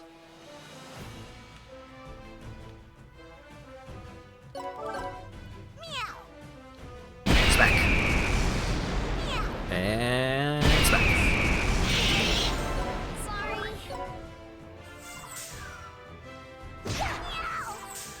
You're too noisy, meow. Alright, then over here. Aw, I can't get all of them. One of them is slightly away from the rest. Oh well. Smack! I died. Smack!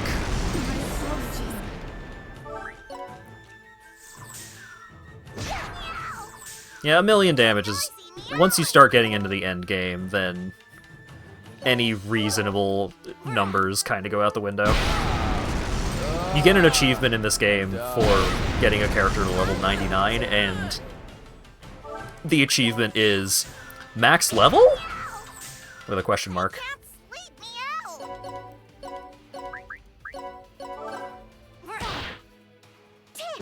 Counter. But then counter, counter! Got him. I can't sleep, meow. Okay, here I go. Loading. Fire. How about you use Fairy Dust to cure your status ailments. Ooh, leveled up from that. Exciting. Hopefully that gunner doesn't kill my cat. Here I am. Nope. And then, because my cat has increased melee range, they can do counterattacks from a distance. Get pranked, idiot!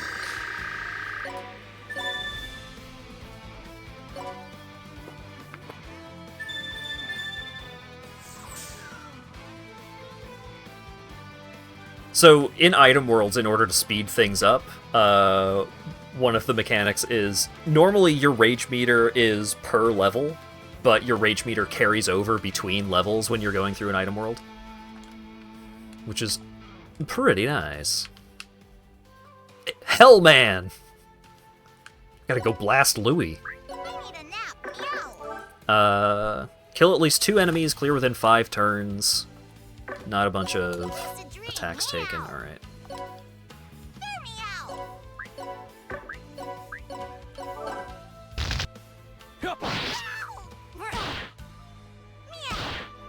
Nice. So now, next turn, I can go Wumbo mode. Terra Ice. I forgot Terra was a level of skill.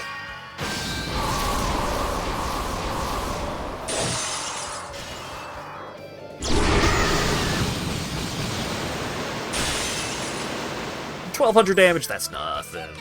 Because when you go Wumbo, you get a full heal.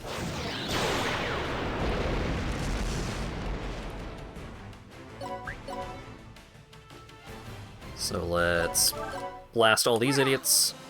I died. What? Viewers like you. I didn't blast the skill Duke. Nullify damage taken that is less than the unit's maximum HP. So I need to hit him with an attack that deals 23,000 damage. I might be able to do that.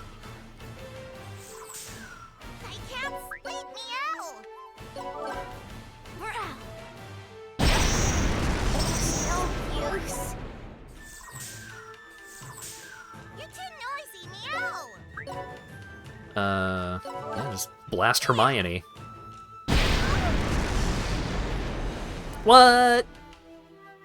Oh, it had slightly above 10% of its HP remaining. What a shame. Alright, you. Hopefully this does 23,000 damage. It did 56,000 damage. Alright. I have killed the viewers.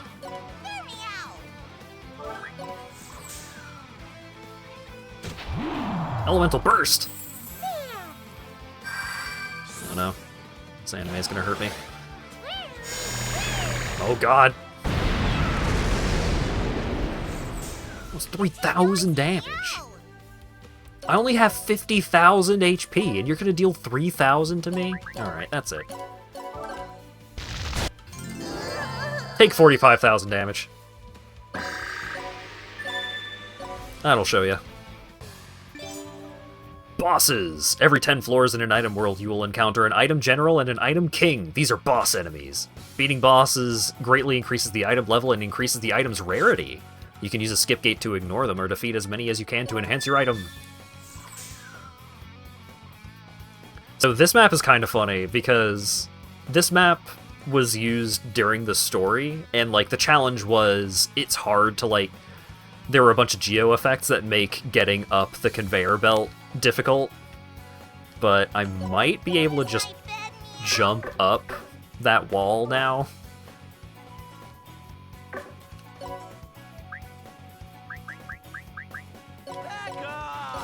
So some of them are pre-made layouts, not all of them.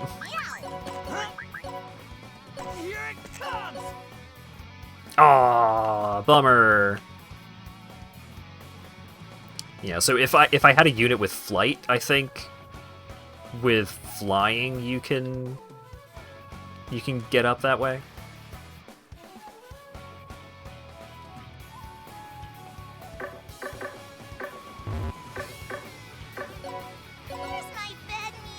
Am I going to be able to beat the boss? What level is the boss? Level 710 with 121,000 HP. Might be able to beat that. Not a huge amount of confidence. I'm not dying yet. Mega Fire!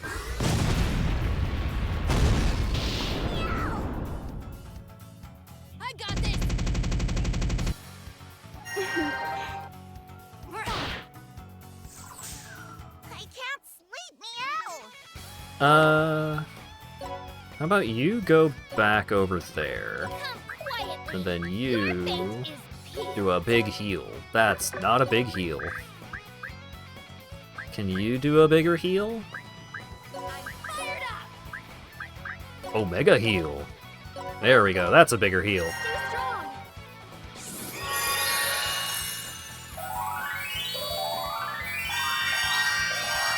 Yeah, so, right, that's another thing about Item World that I didn't bring up before.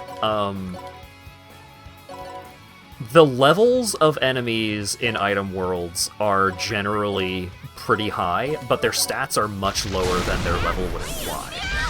So, using Item Worlds is, like, one of the best ways to power up.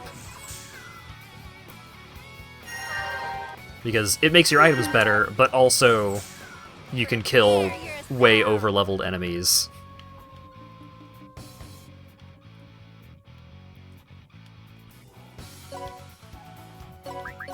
Because they are weaker than they should be.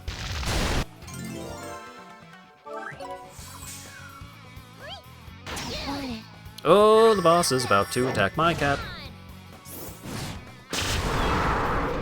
Ooh, 21,000 damage.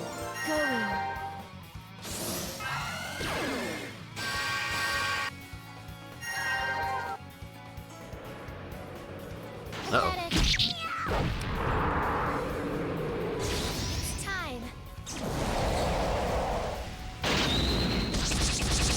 26,000, 32,000. She's got like 49,000 health. Let's study. Living? No! Counterattacked to death! What a shame. Hey, you! It's time to use a Mr. Gency exit and leave.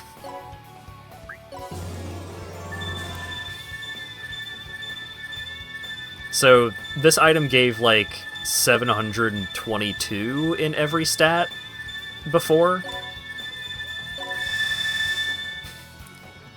It now gives twice that many stats.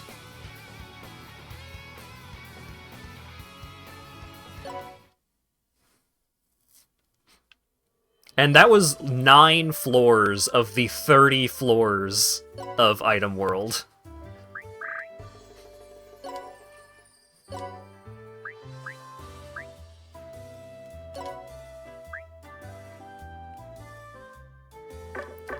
And now, we can go to the Item Worlder, go to the Point Exchange, oh wait, no.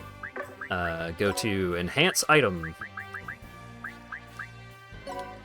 And then we can improve the movement range on it, attack range, crit rate, number of counterattacks, jump power. We could also just increase its level if we want. We could also just increase the base stats if we want.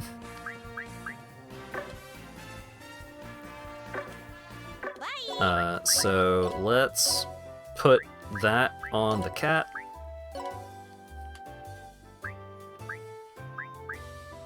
Oh, right. Same bonus thing. I don't remember how much that matters. Yeah, so we could reincarnate the item if so desired. Oh wait, no, you can only reincarnate items whose item worlds have been completed. Right. So this feather token,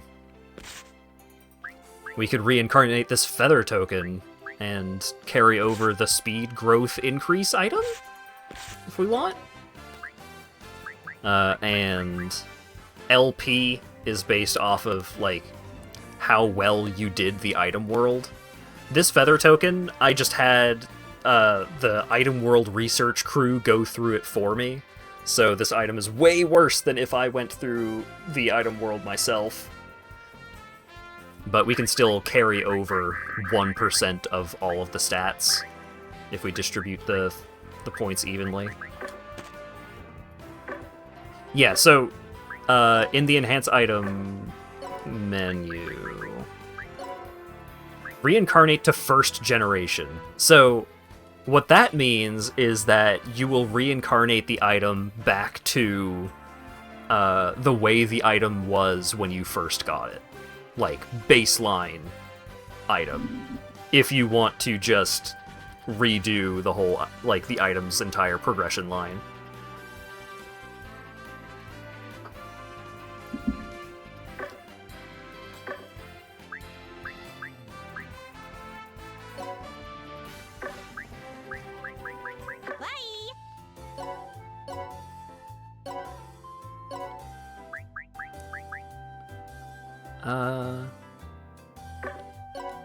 Yeah, I think it's still good.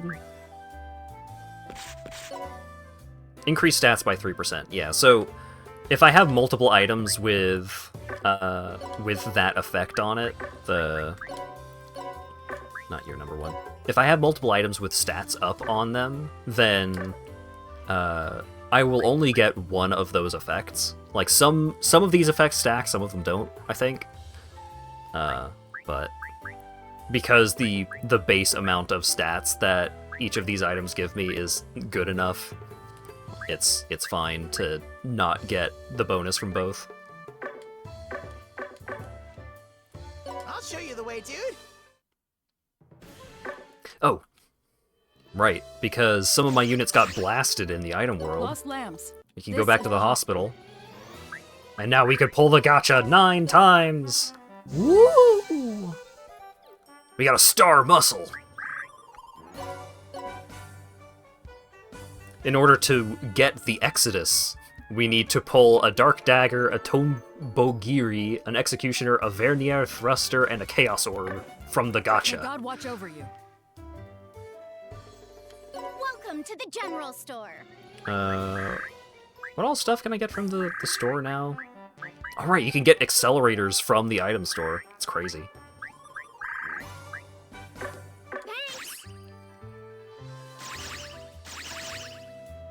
What rank is my cat?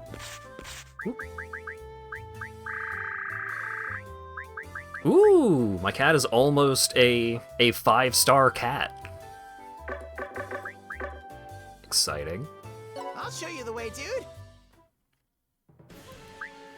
Let's go back in here. Because this chapter is full of levels that are intended for, like, grinding your characters up.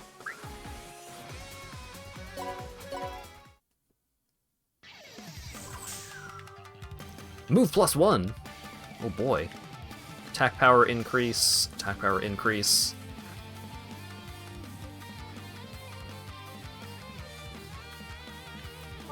Uh, 5 turns, 10 or more moves, no jumbification. Don't take many attacks, no units unable to fight. I need a nap, meow.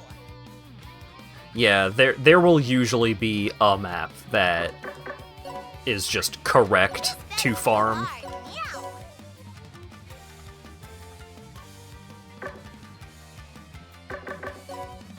I'll cut you down. It's a dream, meow. Actually, let's have you Where's my bed? toss the cat. Here it comes. Dude, just barely. Oh wait, yeah, okay. Blast him. I die in shame. Ooh, the cat now has 10,000 in a couple of stats, so I can go complete a quest. I'll cut you down. Just as foreseen. You sure about this? Prepare for impact.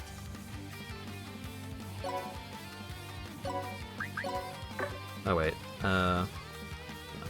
which direction are you facing? That way.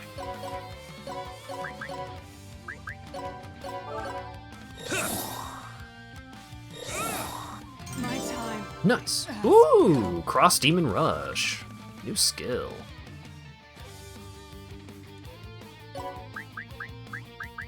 Alright, you and you. Think you can beat me? Power toss. Do-do-do.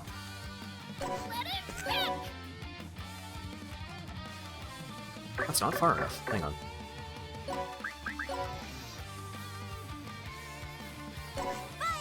Toss like that, and then that, and then that might be enough movement? Yeah.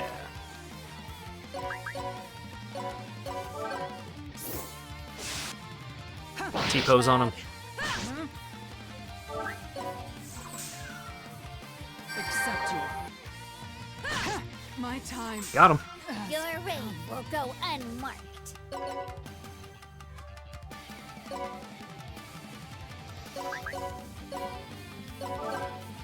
I die in shame.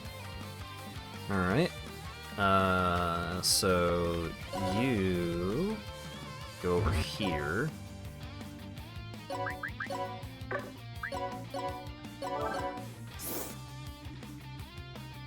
And you can probably not reach all the way up there. So how about we go like this, Loading. and then you, and you.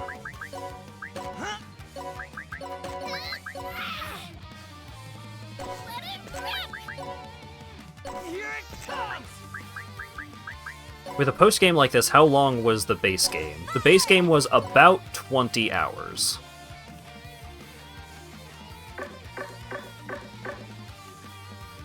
Not super long if you're just in it for the story. Prepare for impact. But also, take into consideration, some of the endgame missions were easier for me because I went and did some of the side grindy content at one point.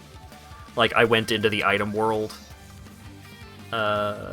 at 2 different points in the story, and in doing so, the character that was doing most of the stuff in the item world got fucking buff.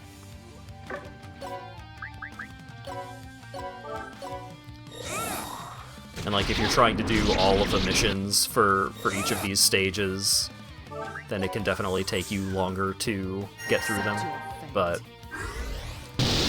yeah, the bulk of the time spent in these games will Let us journey often together. be doing post-game content, just getting your characters to level 9,999, and then reincarnating them and getting them to 9,999 again, but with higher stats this time. And then doing the same thing for your items.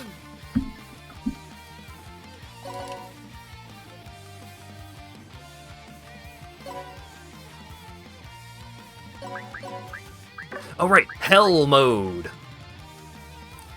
So that's the other big mechanic that gets introduced, and like one of the big reasons to utilize the named unique characters, like the story characters, instead of just generics. I mean, like, those characters often have good stats and access to good abilities and all of that, but there are ways to give characters unique character skills to other characters, and there are ways of getting their unique abilities onto other characters, but I'm pretty sure only the relevant characters can use Hell mode. So Fuji's Hell mode drastically decreases enemy defenses, and also gives him access to a skill that only he can use while he is using Hell mode. Which is, unfortunately... Hang on. Is there any way I can give you one more space of movement? Oh, yeah. Cat. Give Fuji your accelerator. Because Cat's accelerator is better.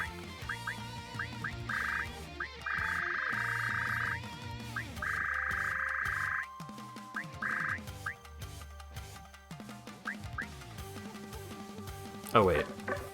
Is that not... put it into the item pool.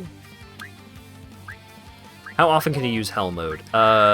Building up Hell Mode depends on the character. So with Fuji, it's just hit enemies a bunch. Wait. Oh wait, no. That is the right accelerator. Fuji.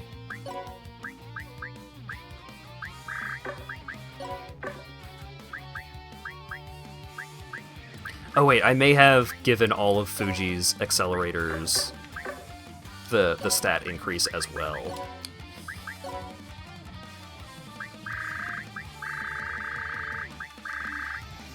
How can I get Fuji to move one more space?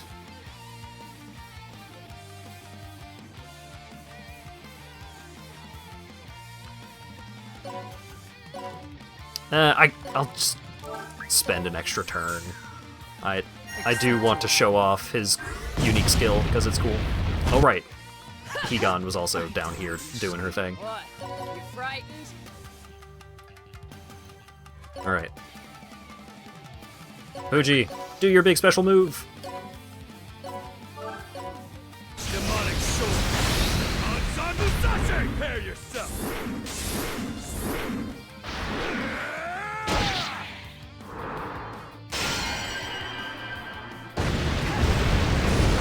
Final cut. Pretty cool move. And Higan also has access to her Hell Mode right now, which gives her 3 actions. It doesn't give her extra movement, so she can actually use it here. But it lets you, like, do 3 attacks, 3 specials, an attack, and 2 specials. Like, you could just use them in any combination. Accept your... Boink! Together with my brother. Ta-da. Alright, you do Cross Demon Rush. Handle this. Nothing's safe from me. I died. Nice. Oh no, I didn't move enough times. I did everything else correctly. I'm a fool. Alright, no Hell Mode. Kill at least 20 enemies. How many enemies are there gonna be? Enemy base panels. Oh. So these are just going to constantly spawn new enemies. Double Mighty Enemy. Where's my bed, meow? You sure about this? I need a nap, meow. But what if?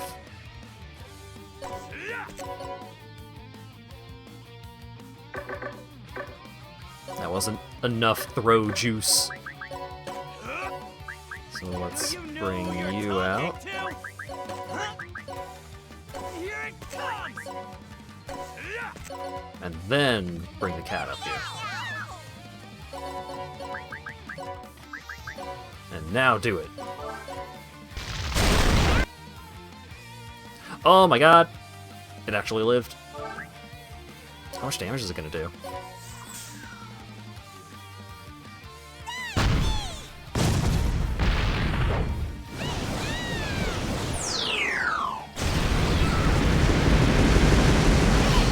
Oh, like, barely any damage, but it's a fucking beef tank.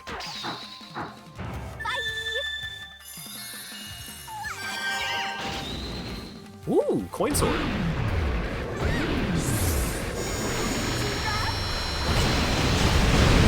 Yep, that's a missile, right?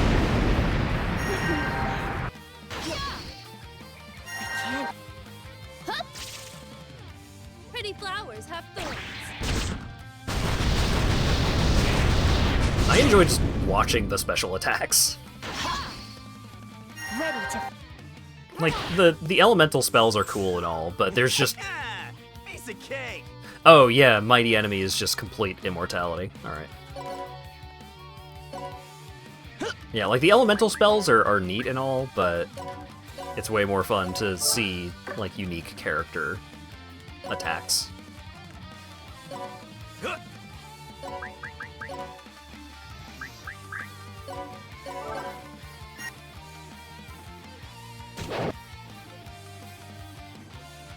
Oh. Mighty enemy includes the symbol itself. Okay, here I go. Well, Loading. yeet.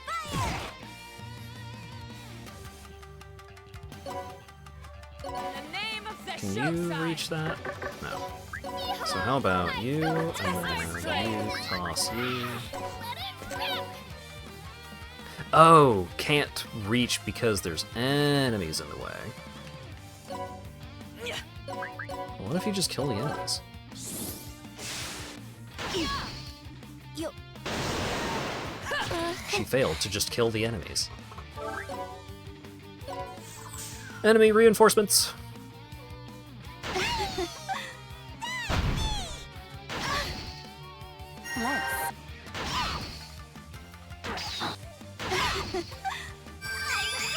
Meat bun wrap.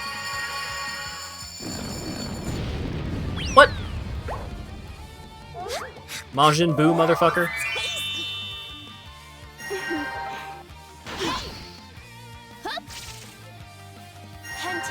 What? Excellent!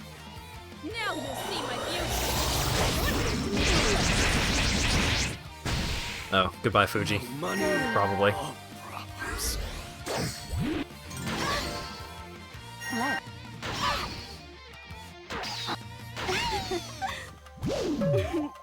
Wanna play? Succubus attack. Heart blast. Ready. Now you'll see. So many effects. You can skip them faster than I was skipping them, and you can set it so that you only ever see an attack once, but because I've played through most of the game, most attacks have already happened once, so...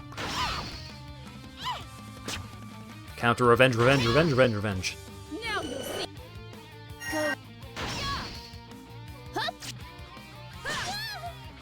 Counterattack. I'm coming for you now.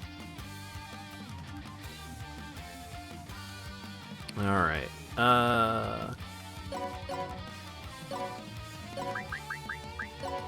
time to get rid of this forever! It's time for...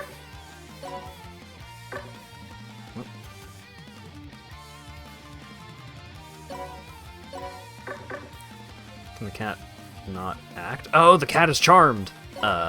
That's a problem. That's a problem that needs to be solved.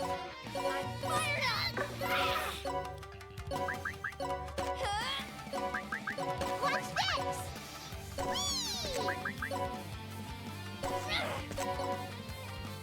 Hey, cat, how about you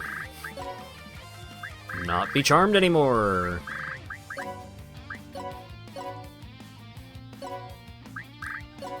Hey, cat, how about you get big?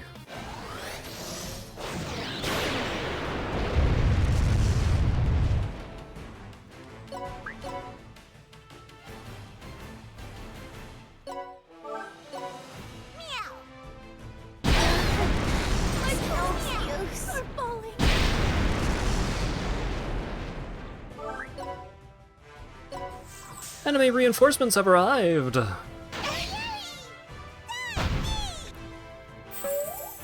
Nightmare.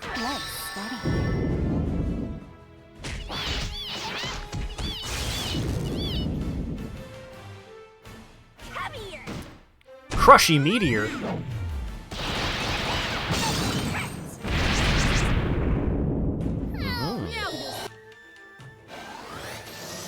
Oh no. The enemy is getting big. I want it. Go in. Multiple enemies are getting big. Uh-oh. My hubris. I want it. Red. Strength has its limits. Red. Gigaster attack time. Yeah, that's pretty much my only option. Let's study. Assuming that my cat lives through the enemy Gigaster attacks. Didn't even hit.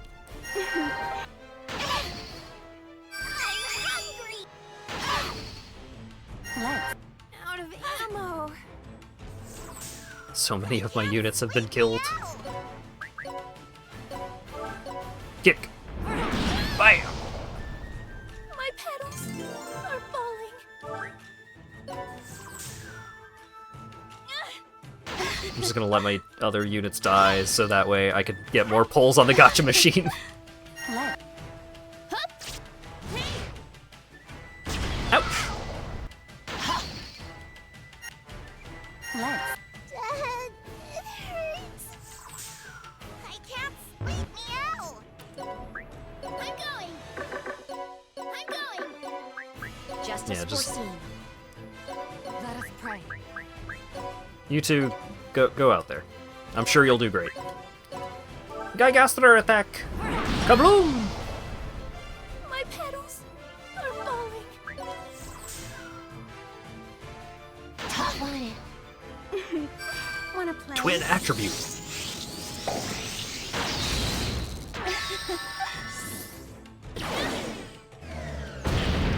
Oh. Yeah, that seems pretty good. What? I can't sleep me out. Oh no, I got small again. Just kidding. Because you can stock up multiple...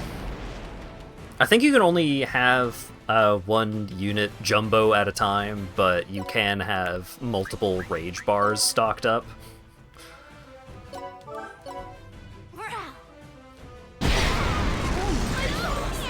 Are falling.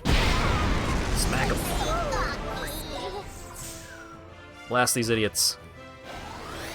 No, don't get big. Gotta spend my turns killing the other big fellas instead of killing 10 of the little fellas. I can't sleep me out. Nah, I'm just gonna kill a bunch of the little fellas.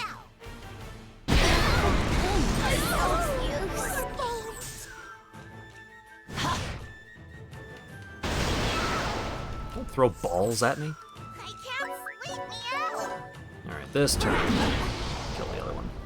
It's no use. I can't sleep me out. Alright, small again, but this is fine. I'm just gonna blast them one by one to get some extra skill XP. Now this. Hunting. Meow. I can't sleep me out.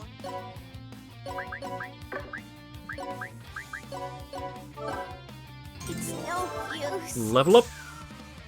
Now you'll see my beauty. My petals are falling. Noisy meow. Wait, what level is my cat now? 386? Got a ways to go before quadruple nines.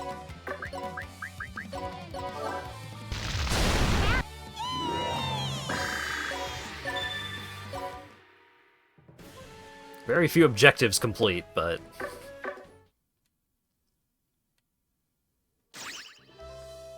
This is okay, because I sacrificed a bunch of my dudes to get RP at the hospital! 21 gotcha pulls, let's go! Ooh, we got a dark dagger.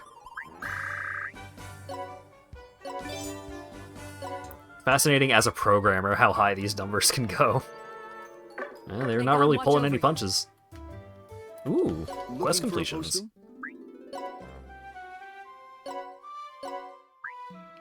Mana Drive.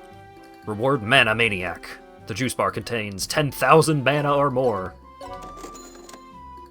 Raise skill proficiency for special to 25 or higher. Applied practice. Reward Board Freak. Defeat 20 lucky boards. Womanizer. Defeat succubi. Zombie Hunter kill undead.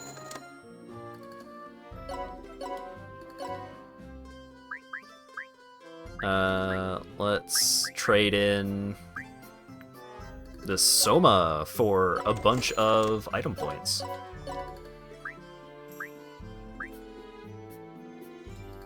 Yeah, we can trade in the Royal Ring, that's fine.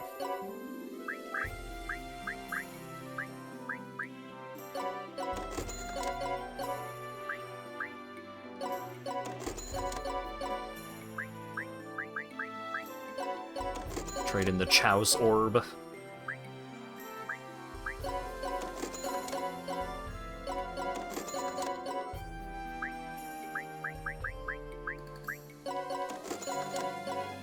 Do-do-do-do.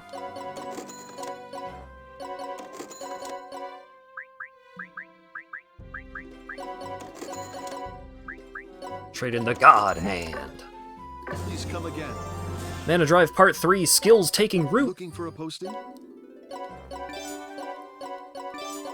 The Juice Bar contains 100,000 mana. Golly. Welcome to the juice bar. Oh, I've got 1,000 defense extract? So...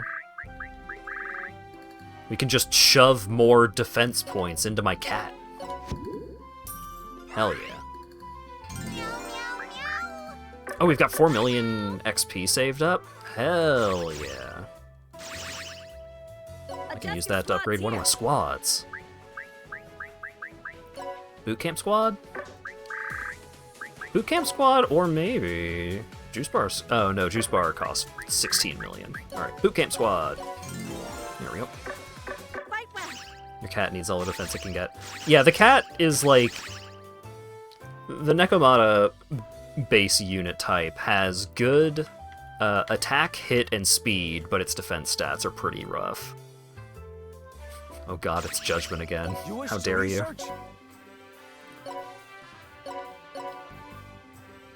Ooh. You got some cool items from the Automatic Item World exploration. Got a Dwarven Axe, Angel's Medal, 3-year killer. Got some attack extract.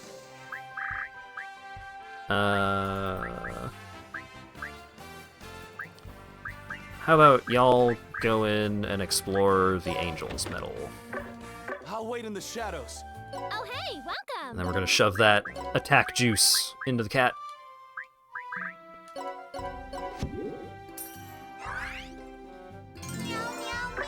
Going so soon? There was something else I wanted to do while I was back at base and I have forgotten.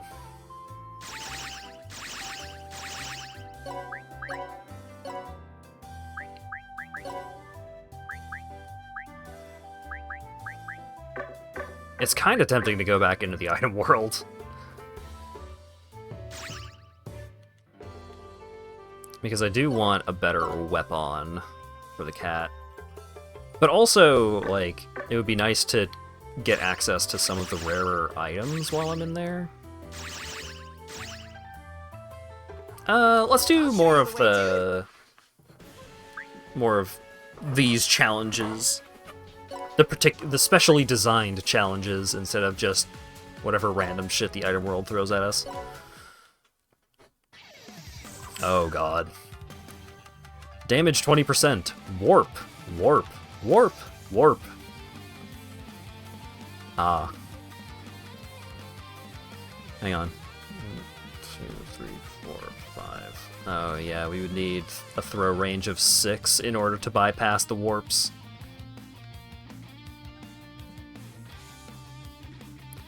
Like when I was playing Charizard Red and just boosted your Charizard nonstop. Yeah. I just figured it would be fun if I just boosted the hell out of a cat girl.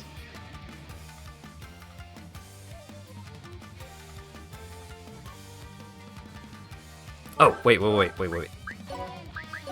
to base. I have a plan.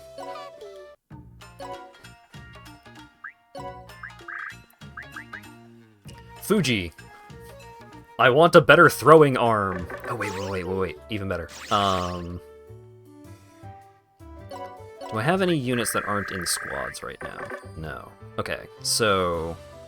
Let's Looking for friends? hire some more units. So let's get one of these ladies. Good behavior. Sure. You can be a genius.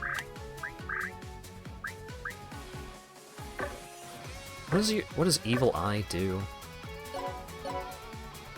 When attacking, lower target unit's defense power by 30%. That seems pretty good.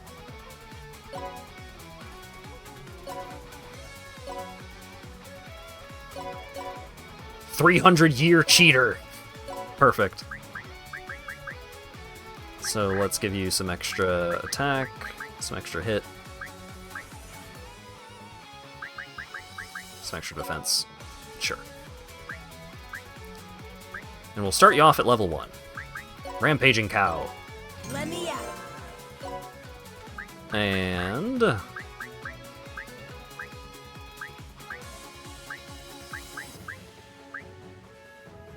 Slumber Cat. Looks like a cat, but isn't. Diana, Hidden Powers. Much better. Just jack up your speed. Level 1. I meow. Meow. I'll handle this. Meow. Meow. Meow. Sure. Ooh, the Shadow the Hedgehog cat. Yeah. What's up, meow? Let's talk business. Were there any other classes that I cared about having a unit of? I can make a new Prinny?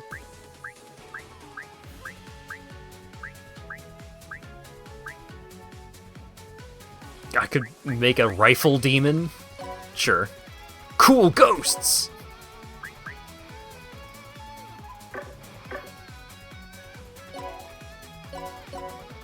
Buffalo Bits. Bangarang, there we go. Don't know anyone who willingly makes zombies. The upside to zombies is that when they deal damage, they heal based off of that damage, so that's nice, but...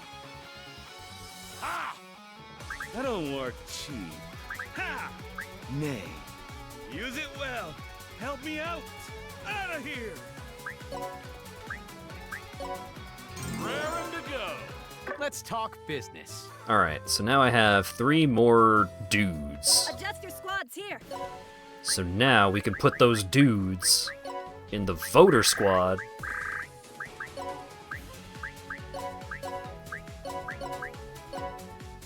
I need one more. I'll do some scouting. Sea Angel. Milkshake Drinker! Great, love it.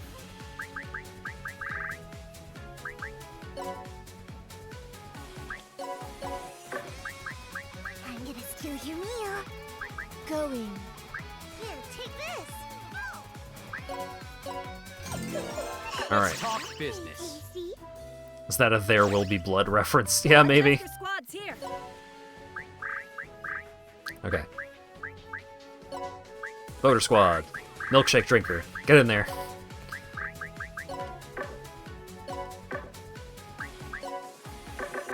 Hell, I don't have the banked XP to make that squad any better right now. Alright. Fuji. Better throwing arm. Increase throws by 1. Success rate 88%.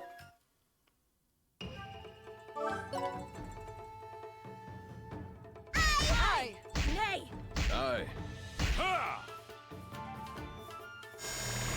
Fantastic.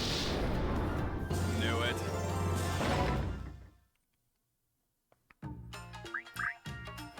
And then make my throws hit the moon. Increases throws by 1 again.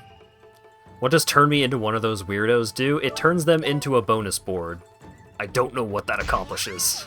Good.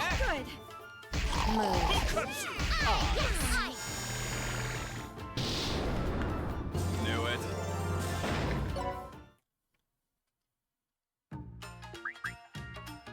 I mean, we could also just get the, let's just Let's send Fuji through the politics system for a little bit to get some baseline upgrades.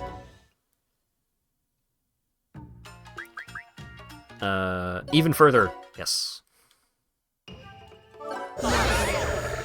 Skip. Knew it. Alright. So now he's got 2 higher movement speed, 2 higher throw range. Let's give him an extra counterattack. Hi, dude!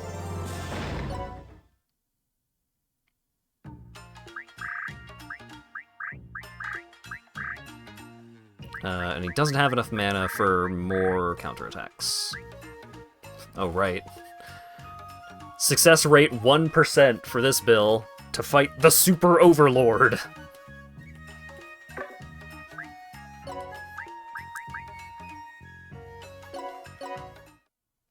Do you still have to manually save the game? There is an autosave.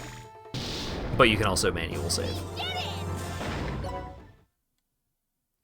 Manual saves are super handy for the Dark Assembly. For just like... I have like a 60% chance of passing this bill, so I'm just going to save and reload until I pass the bill.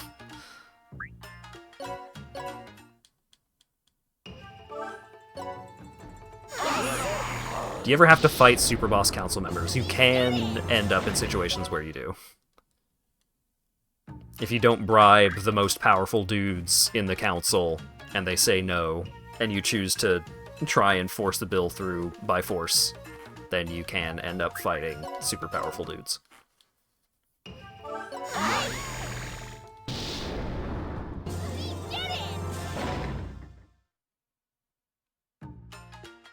Manipulating beyond politics timelines to pass the laws that allow more cats IRL.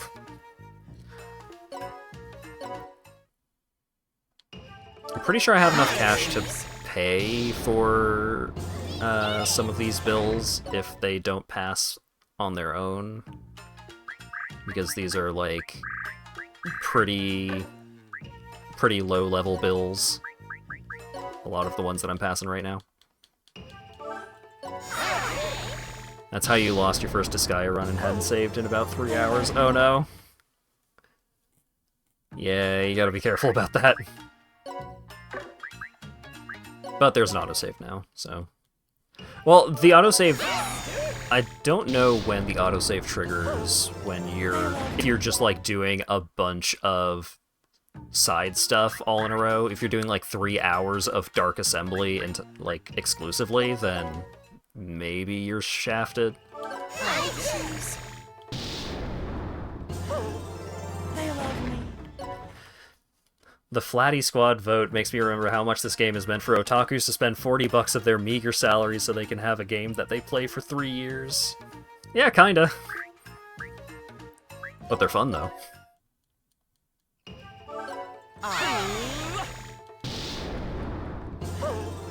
They love me. I remember one weekend I convinced a friend to pick up Disgaea on PS2, and I like stayed over at his house, and he just played Disgaea all night. And when I say all night, I mean I woke up the next morning and he was still playing Disgaea.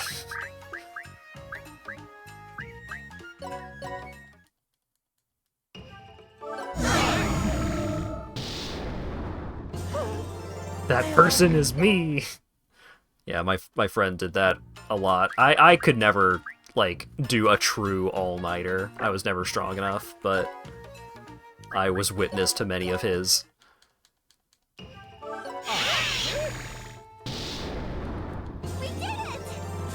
Yeah, like, a lot of the humor in this game can be immature, but I think if you're willing to embrace that kind of humor and just laugh along with it, then I think generally the writing in this game is pretty fun and funny. I laughed at a bunch of stuff that that I happened upon throughout the main story.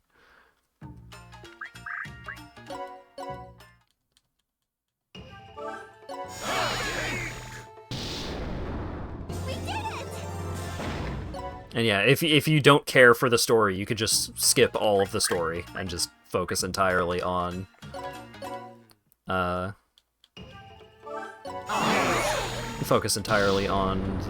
mechanics. Because the gameplay is just a lot of fun. There's a lot of depth to it. Just making big number go up aside.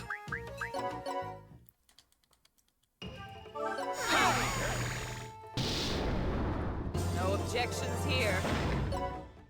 This is gonna change the whole fucking game for me, having, like, 2 more throwing range on, like, all of my characters. This is gonna be insanity for the shenanigans I can get up to.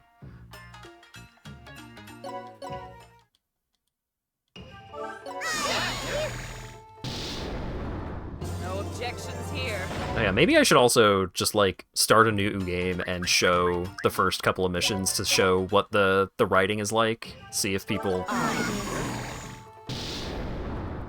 give people a taste of that. Because I'm not touching any of the plot stuff right now, because that would be hella spoilers.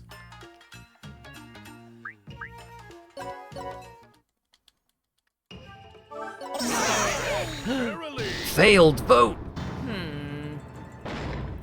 How much would it cost me? 330,000 hell. What if I gave you 230,000? You disappoint. Hey!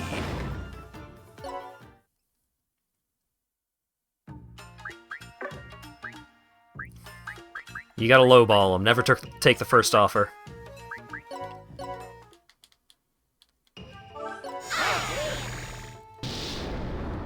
I foresaw it would be accepted.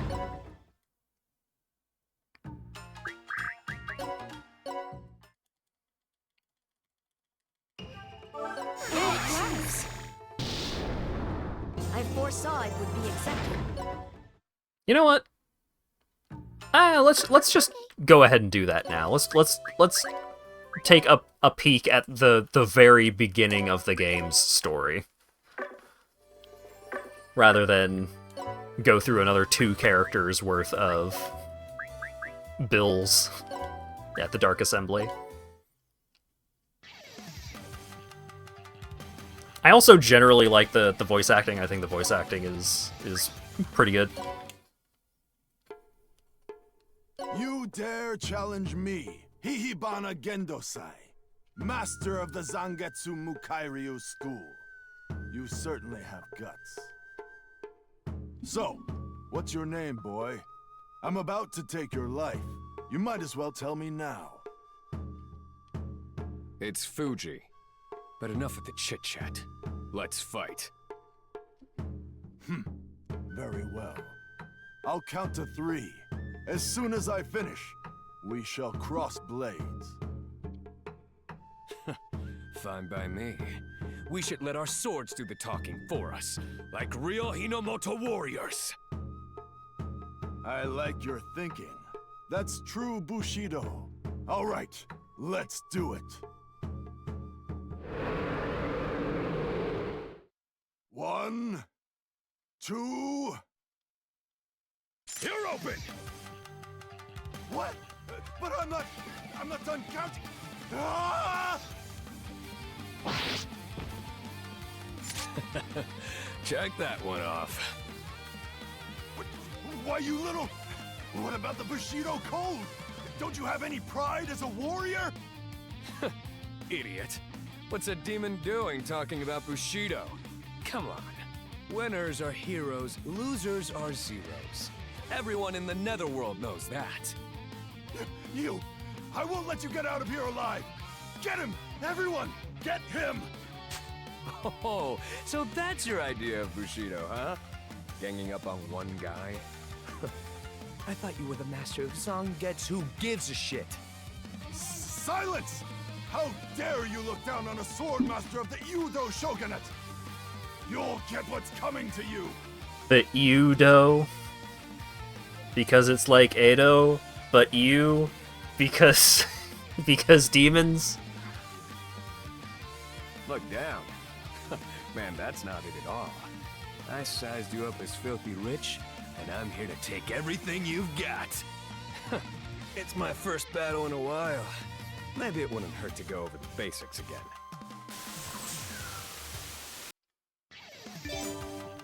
Yep. Move on up. Attack. Execute. I failed. End turn. Oh no, a chain attack. Oh no, 5 damage. Oh no, 2 damage. I failed.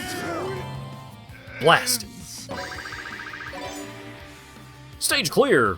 These are the stage results. You get mana, some juice, missions. Do them for a reward. Great.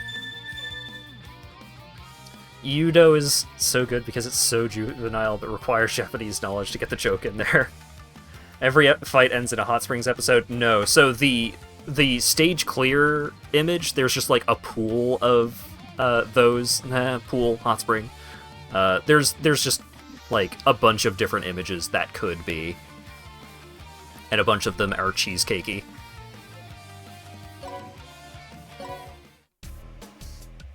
Your pupils all ran off. They must really love their master. So, what are you gonna do now? Spare me! Spare my life! Is it the way of Bushido found in death or something? Ugh, what a pathetic loser. Whatever. Just hand your money over. I'll chop you down otherwise. All right, but this is all I have on me. Huh? That's all you've got after ripping off all your students? Fine. You could just do my work for me instead. Then you'll let me go? Yeah, it's part of the whole, merciful warrior thing. Get it? But you should know, I'm 10 million hell in debt. You're mine till that's all paid off. What?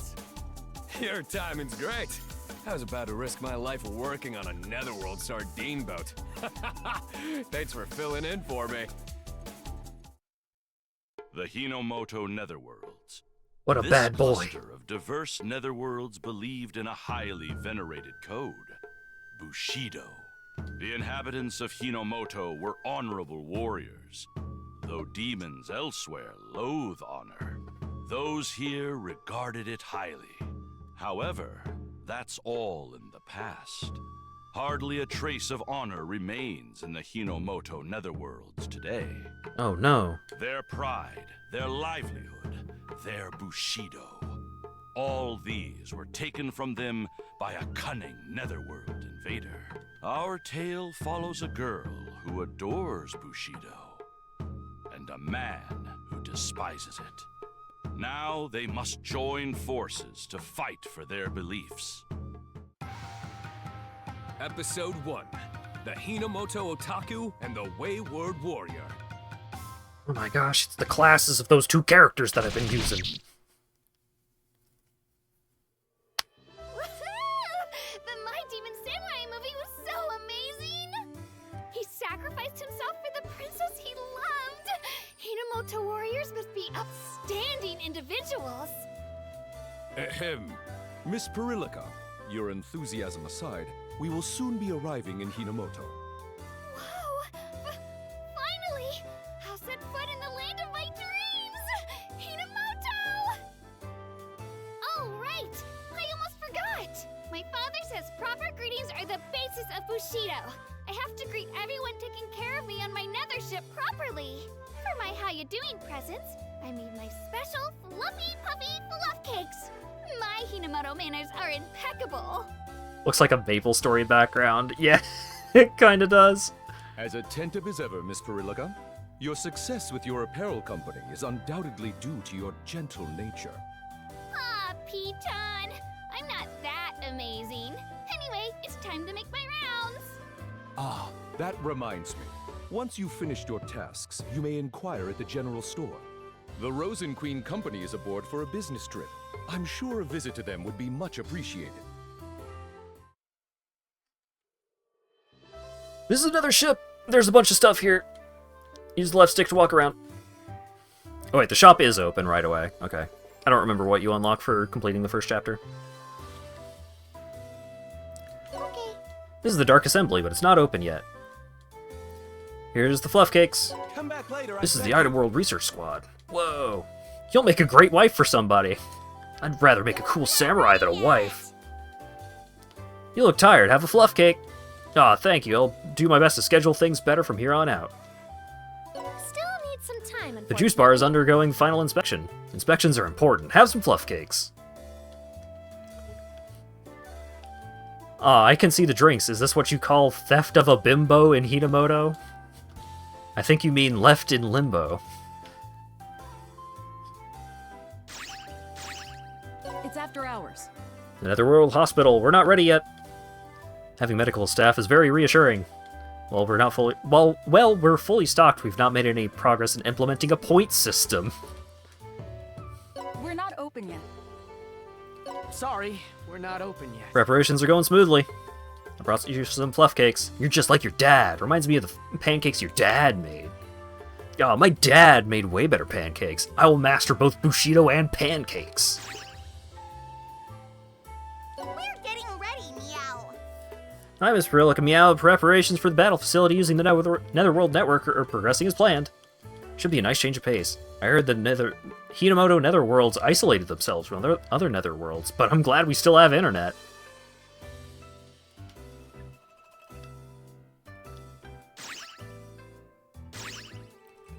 Catgirl has parents?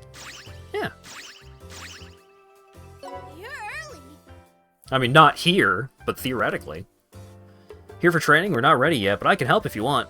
I'm just here for the fluff cakes. Ah, thanks. Now I can keep on trucking. I would like you to keep on trucking to get the skill shop ready, though. We're not ready yet. We're not ready yet. I'm still getting the facility ready. Please give me time. Here, have some fluff cakes. I can't wait to create a samurai bodyguard squad who will play pretend samurai with me. Please avoid making squads for private use.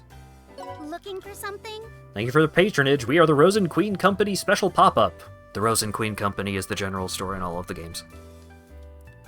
Thank you very much. Have some fluff cakes. For me? It's like my father always says, Bushido is a game of dodgeball for goodwill. I hope you'll always treat me well. Whoa, it's the general store. If you buy stuff at the store, your customer rank goes up, and then you can buy things at a discount. My. We've almost made it to Hinamoto while you were greeting everyone. What excellent timing! There are so many famous sites in Hinamoto. It's hard to pick where to stop first. Perhaps I might suggest we visit the residence of Hinamoto's ruling shogun. He lives in the castle in Udo. Okay, that sounds good. I've always wanted to see a castle with my own 2 eyes. Plus, the town is full of udon and saba restaurants. Your adoration of Hinamoto cuisine makes me excited to try the authentic items as well, miss.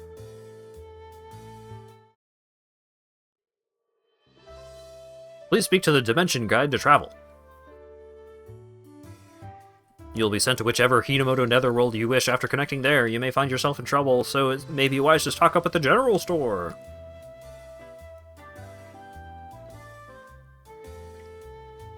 I'll show you the way, dude. Talk to the Dimension Guide to select a stage. Introductory Trouncing Stage. Hold up, you! Talking trash about my shop, are ya? I'll get you for this! Why? What did I do? Why are you so angry? It's only natural, miss. It is considered poor manners to loudly criticize the food while in a shop. But I have to! It says noodles on the sign, but all they have is pasta! What a scam! A noodle shop with no udon or soba? That's unacceptable! It isn't very Hinamoto of them! Can it? Hop down and eat your pasta! I fear this won't end peacefully. Our only course is to call for aid from the Nethership and fight back. No, wait! I won't fight. I'm determined to talk to him and show him how pointless conflict is. Excuse me? Would 10,000 hell for the trouble resolve this situation? What the? Promptly using money to make her problems go away. How impressive of the young miss. Money's a lot better than beating us up, isn't it? Cut the snobby remarks. This ain't about money. Oh, yes, of course. How about 100,000 hell? 100? 100,000 hell. I'm a company president after all. I'd love to rescue you from your humble frugality. So you're calling me poor, huh? Get off your damn high horse, Missy. Why are you so angry? The perfect words for inciting rage. But as a Secretary Prinny, dueling is not in my job description. Whatever shall I do? Thought I smelled money. This'll be fun. Oh my god. Who are you? Need me to crack any skulls? I'll do it. But let's get one thing straight. This isn't about saving you, helping out, being nice, or doing a good deed. This is all about being paid to deliver a stopfest. I'm gonna do my worst. But doing his worst is a good thing because he's a demon, so evil is good, you see.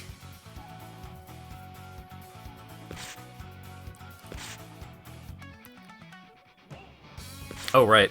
Stages feature a base panel. You can deploy allied units from here. Hover here and select X. When deploying one by one is too much trouble, you can press the Start button to deploy all units in the selected group.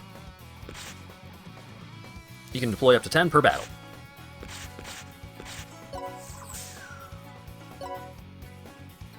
Love the contrived reason to get into a fight. Yeah. You gotta. That's the Hinamoto way.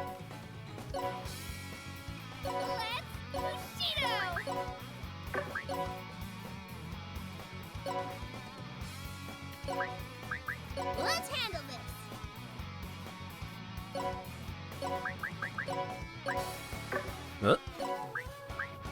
Absolve me.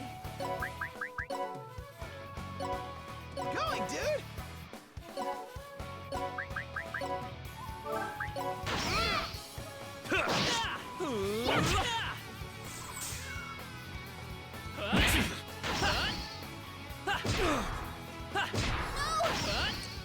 Oh no. Forgive me, dude! Ooh, double counterattack. When characters attack, their weapon mastery may increase. A higher weapon mastery level means a character gets more out of any weapons they have. You can also unlock new moves, like Secret Slash. Get him, dude. Special attack, dude! Uh-oh. Forgive me, dude! Special attack! Counter, counter! No! Oh, wait. Hey! We got there. Paint collection! Kill that paint collection. Yeah! Oh no, I didn't do men only. What a shame. The hell? You guys were all talk. You're really strong. Super strong. So this is a real Hinamoto warrior. I forgot to introduce myself. I'm Perillica. I'm not from around here. Thank you very much for helping us. So, may I get your name? It's Fuji. So, this is your first time in the Udo Netherworld, huh? Pardon me, may I? What the? Don't sneak up on me like that. I apologize for the interruption. Perhaps we should return to the Nethership before their colleagues arrive. A Nethership? Not one of those brand new mini Netherworlds that's based on space warships, right? Yes, that's exactly it. I fell in love with the interior and I bought it the day it went on sale. Our CEO bolsters both her own company and the whole economy via generous spending. She is a paragon of business leadership. All right, let's head to the Nethership. I'm sure you'll love it, Fuji. If she can buy another ship, she must make $1 billion hell a year. She's gonna make me rich. When does a ship go on sale? I think it might have maybe like when it was first available to purchase. The fabled instant kill! What godlike speed! It was divine! Your skills are truly something. Now I've seen it all! You're overreacting. Fighting guys like that doesn't bring me any satisfaction, no matter how many of them I beat. Such modesty! You really are a true warrior, a devotee of Bushido, right? Bushido? I'm not all that great, and I'm definitely no warrior. If anything, I've gone astray. What? But you're so strong! Warriors are a thing of the past. What? No warriors? What do you mean? I think it'd be easier to just show you. Come on.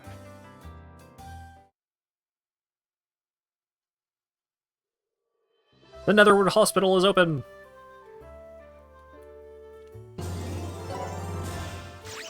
And now we control Fuji on the ship instead of Lost lambs. Perilica. This is the hospital. Wow. May God watch over you. Oh, right. I didn't show off the cheat shop. I'll show off the cheat shop at the end. Or later, at least. Too, dude.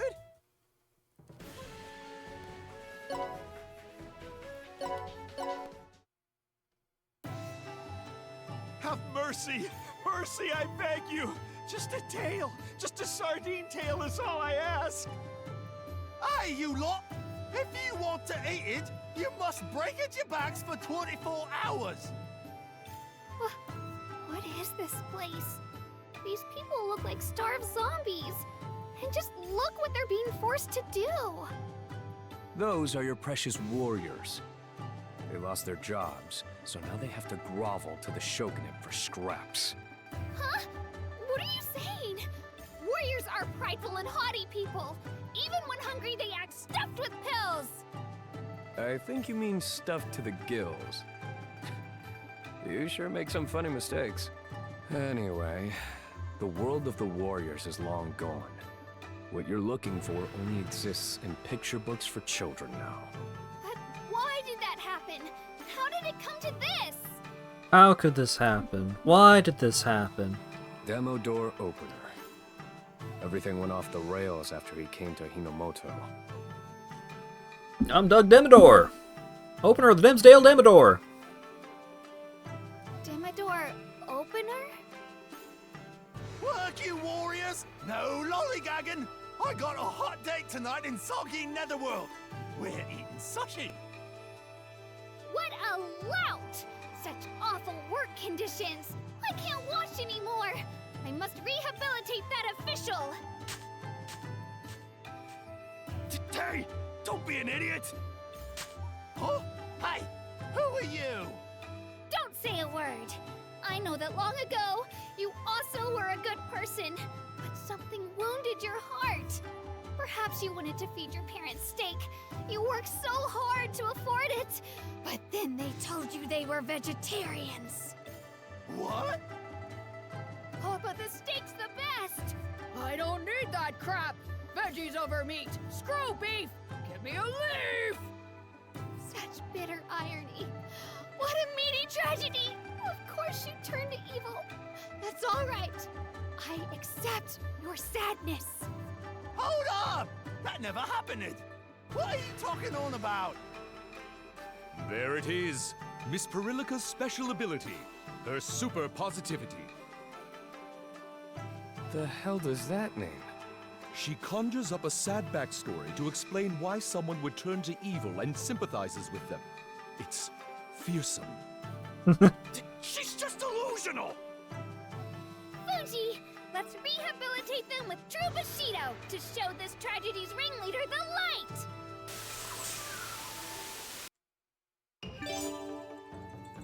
And this is the lift tutorial, because you need to stack the boxes in order to move up the level.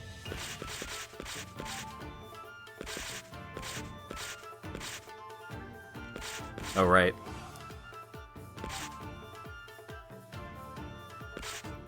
Monsters can't lift or throw, they Montoss is like a throw without a lift.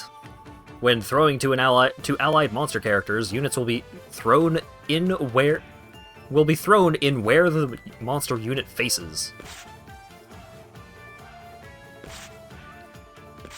Unlike a throw receive doesn't use an action. So you just volleyball pass.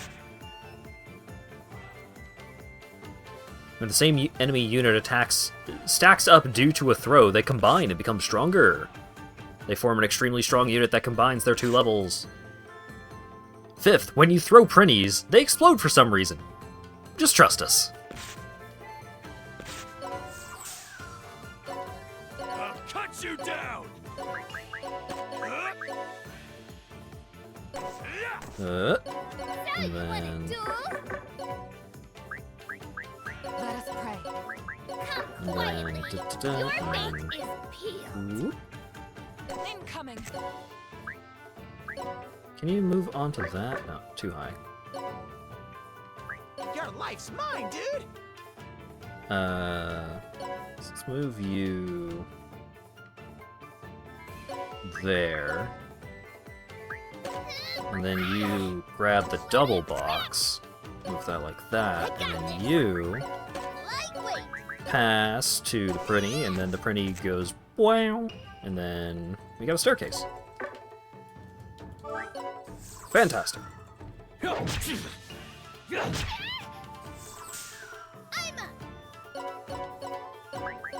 Quick, heal Perillica. Whoa! And then you are too far away to toss Fuji. Hey, dude! Jeff, get on up there.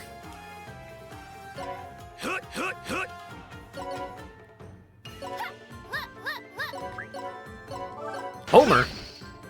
Blast that Homer. I screwed up. Yeah.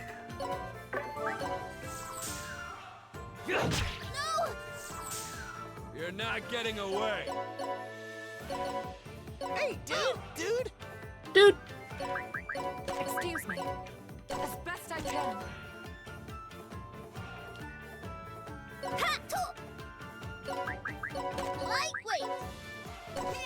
Alright, and then toss there, and then... and then toss there?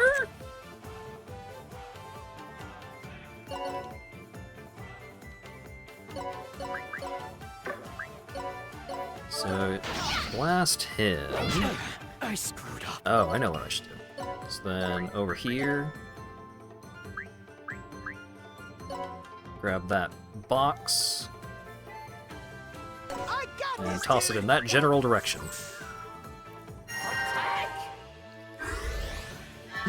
Don't kill the box. Okay, the box died. The box died! No!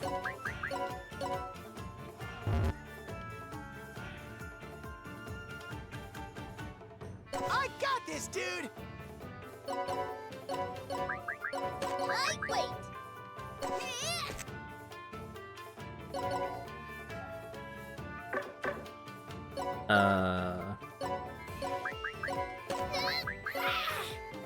Let it rip.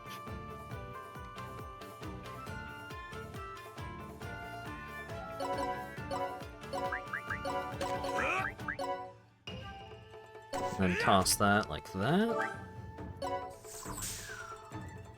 Don't you blast that box. Okay.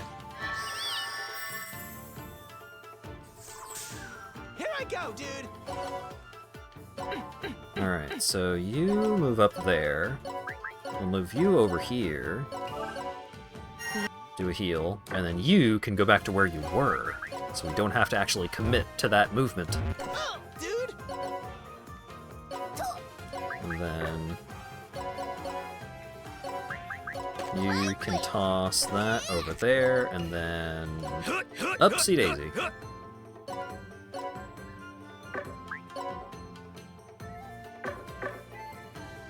Oh wait, can you... it's fine. Blast him! Hello! Releases! Hooray! It took me too many turns, but that's fine.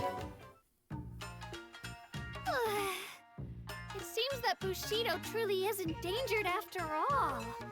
But yeah, I think that map in particular is pretty good at teaching the game of stacking up the boxes so that you have a better understanding of how, like, jump heights work and all that. Like, generous use of lifting and throwing being really strong.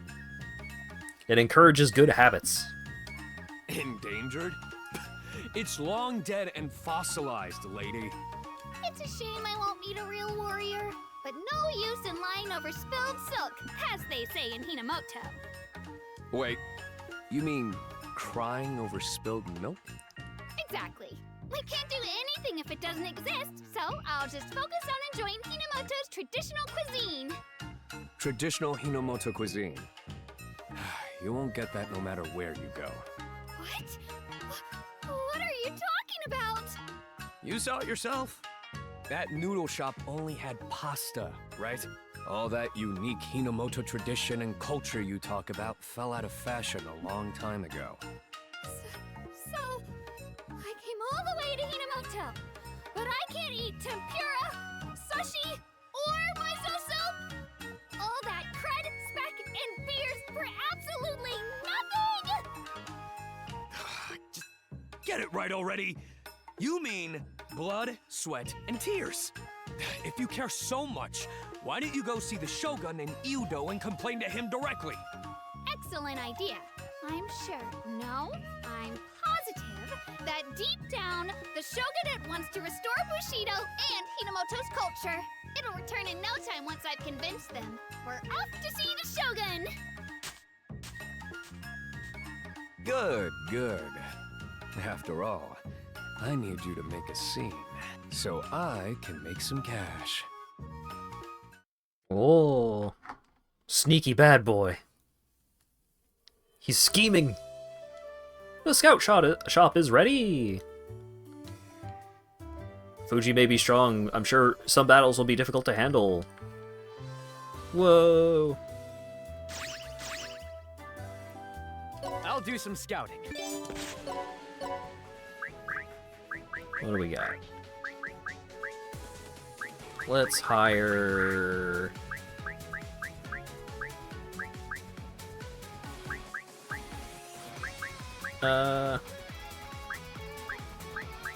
Oh, right. Someone wanted to know if the pregnant personality was a thing. It's not.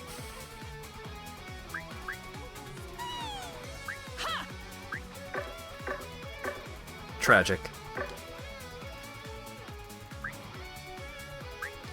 I do enjoy this class design of... So this is what the female healer looks like. This is what the male healer looks like. That's the kind of representation we need in video games.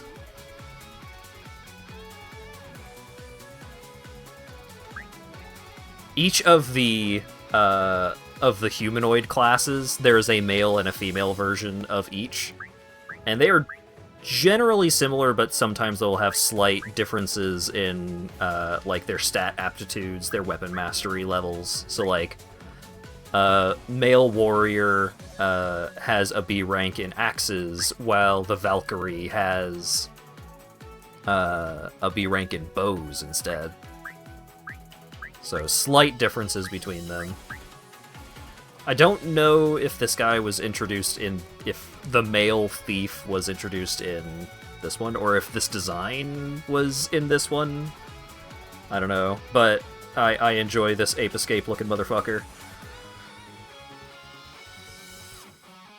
And also there's just, like, cat designs on a bunch of characters. Like, this dude's goggles are cat eyes, and the hair spikes are like the ears, and then the thief also has the eye goggles, and the ears are the hat instead.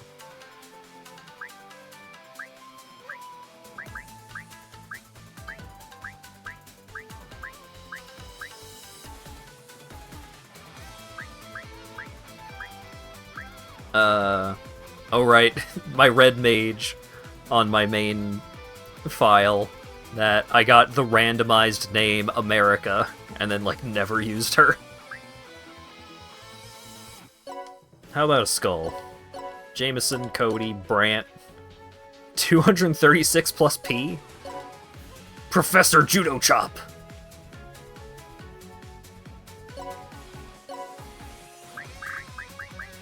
Wonderful. Alright, the magic classes, you can also select, or you have to select which elements they favor. Fire. Let's go! Hey! Naturally. Yeah. Let's take it slow. My report. Sure, we'll give him the weenie voice. Come again.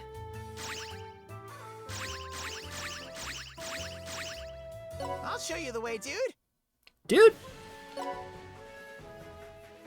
Oh wait, this mod changes this line of text from pregnant healer to the correct courting healer. What? Huh?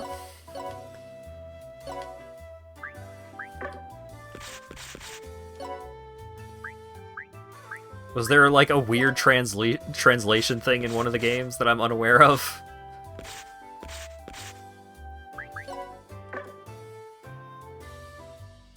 Disgaea 5? I guess I just never paid any attention. I played that one. I never noticed the pregnant healers.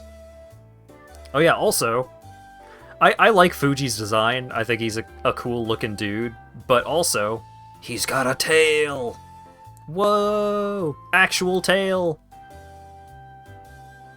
He's also got the cool horns.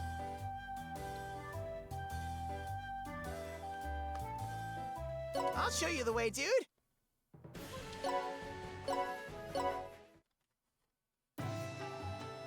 Wow. Udo Castle! I've been dreaming of this moment! What a magnificent castle! Hinamoto's culture may no longer be prevalent, but I still feel its strength. Well, good for you. This is all thanks to me. You're absolutely right. You've guided us, fought for us. You've been such a big help. There's no way we would have made it this far without you, Fuji. We're in your debt. Thank you so much. Yeah, Perilica also has the tail, but she also has the weird animal ears. But also, she still has elf ears. She's got quad ears. While Fuji has the elf ears, but then horns. Stop thanking me. Are you okay?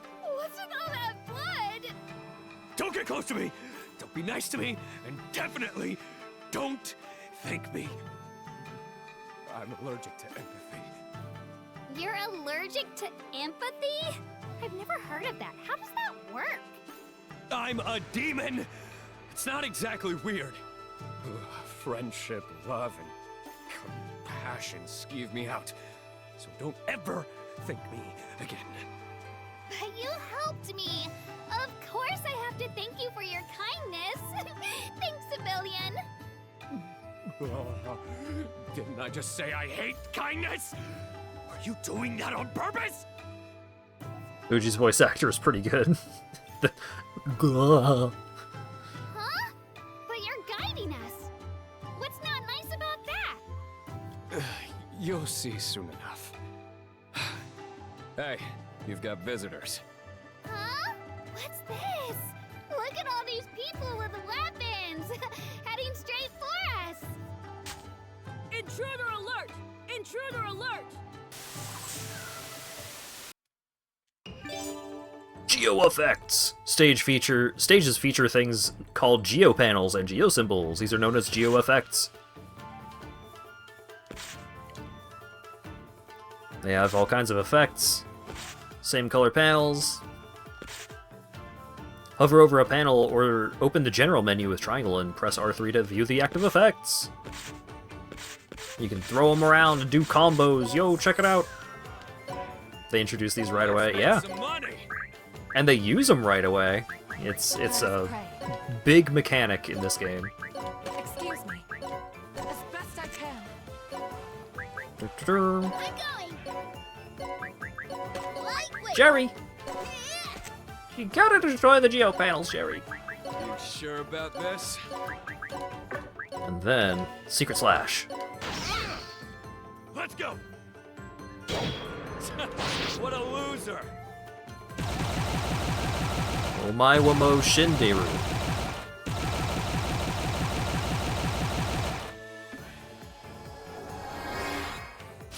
Kaboom!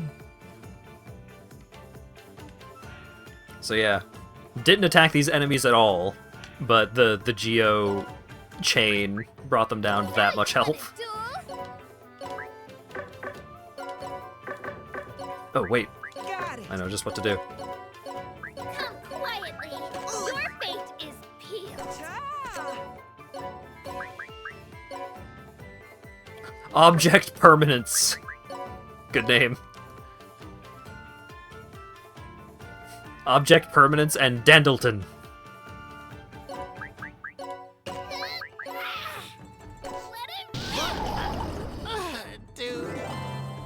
Nice. Aw, I deployed too many units.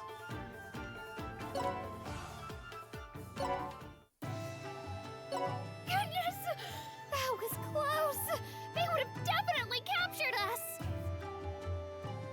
Dear me, what horrid ruffians! I am quite uninterested in a tour of the local prison. No matter! Fuji was splendid! So dependable! So magnificent! You really are a true warrior! Thanks. I'll help all I can, if you pay me. What? You're doing it for the money? Not out of the goodness of your heart? What goodness? Didn't you hear me? I'm allergic to empathy. It would literally kill me to be nice. I'd sell my soul if it meant getting paid. There's no need to go that far. You're right. You can't work for free. How much would it cost for you to keep helping us? Well, it'd run you about, 100 million hell. 100 million? I mean, you can afford it. You own another ship. Plus, you just resisted arrest. You're wanted all throughout Hinomoto now. Without me, you'll be caught in no time. Then they'll force you to commit seppuku. Seppuku? As in harakiri? I don't want to do that! Calm down. I've got a special offer for you. Watching only is 1 million hell. Encouragement costs 10 million hell. And total support will run you 100 million. So, what will it be? Watching only, encouragement, isn't my only real option the total support plan? Thought I heard something annoying.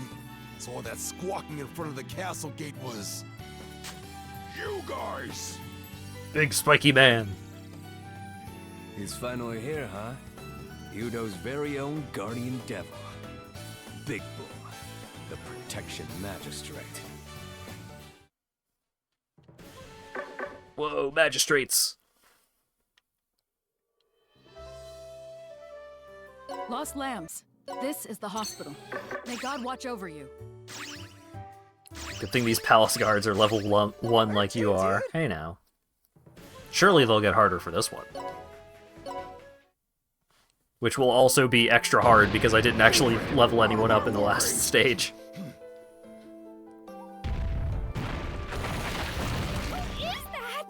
He's knocking down everything from buildings to pedestrians to get to us! He's part of the 13 demonic magistrates. Like his name says, he's head of security. He's got the best defenses in Hinomoto. Yeah, Fuji is way more of a bull than Big Bull is. Wait, so he's essentially the strongest security guard in all of Hinomoto? Ha ha ha ha! You're brigands, aren't you? You seem pretty confident in your abilities, but you're powerless before my defenses. My body can repel a spaceship's laser cannon. You won't even scratch me. Wait a second! What's the matter, girl? Surrendering before we even fight? No, that's not it! We don't want to fight in the first place! We just want to talk to the Shogun! We wish to bring Bushido back to Hinamoto! That's all! Ha ha ha ha! You naive brat! Bushido is done! No one will listen to you! Living as a proud noble warrior never goes out of style! But the warriors were stripped of their ranks by the government. Their honor sullied, their blades broken. Now they've wound up in slums, taking orders from shogunate stooges for meager wages. Don't you feel anything when you look at their plight? Yep, she is a brat, all right. How absurd! It's the shogunate that's giving work to those out-of-touch warriors, got it? I'm not being absurd! If you won't change, then I'll simply change you myself! Fuji, I've made up my mind. I'll take your offer for total support! Oh? It's not cheap. You better not regret it later. I don't do refunds. I won't regret it. If you don't believe me, I'll give you this legendary weapon I borrowed from my home as a down payment. A legendary weapon. All right, you got yourself a deal.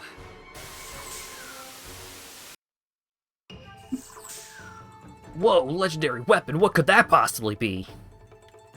Oh no, all of these panels give bonus attack power, but these little orcs are blocking the dang bridge. What are we gonna do? I'll tell you what we're gonna do. Let us pray. The Demon Sword Sparta. I got this. I'll go now. I'll cut you down! Lightweight. Excuse me. As best I can.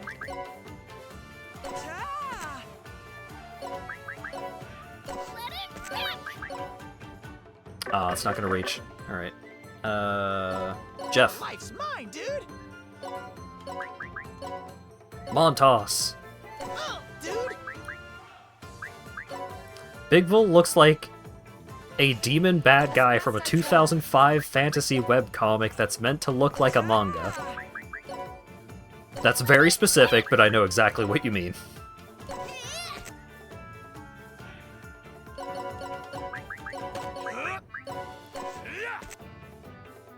Oh wait, can your throw... Wait.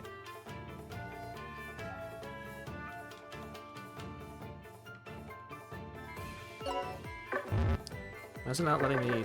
Oh, there we go. Just acting a little weird. Can you throw that onto there? Hey!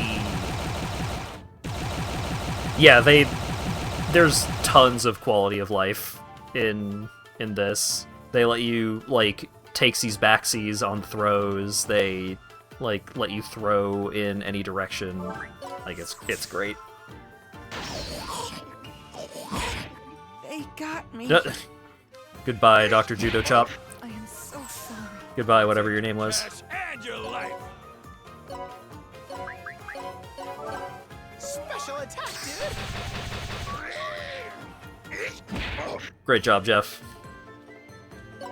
You're really putting in the work.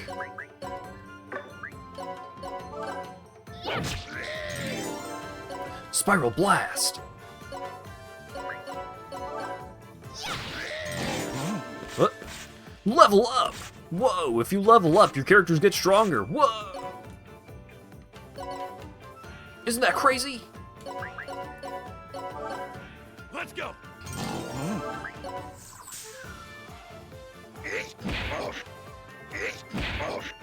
Goodbye, Jeff. Okay, dude. Here I go.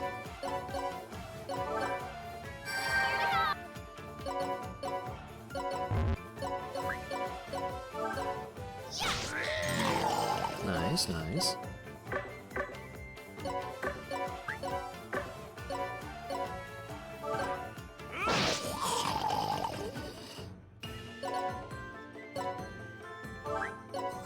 I wonder if this level up system will be important. It's anyone's guess, really. Whoa, mastery increases. You're not getting away. Alright. Lightweight. Toss you across the river so that you can heal him, because your heal range is terrible because you're using a bow. So, whenever Fuji gets healed, he has an injured sound effect that plays, because healing is empathy.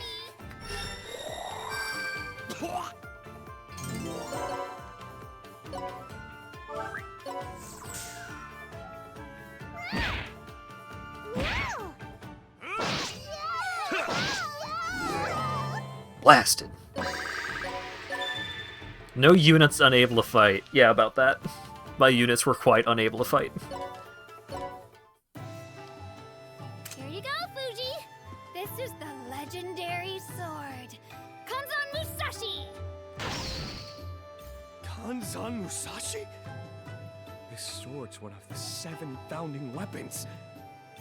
She's been running around with an infernal treasure in her bag?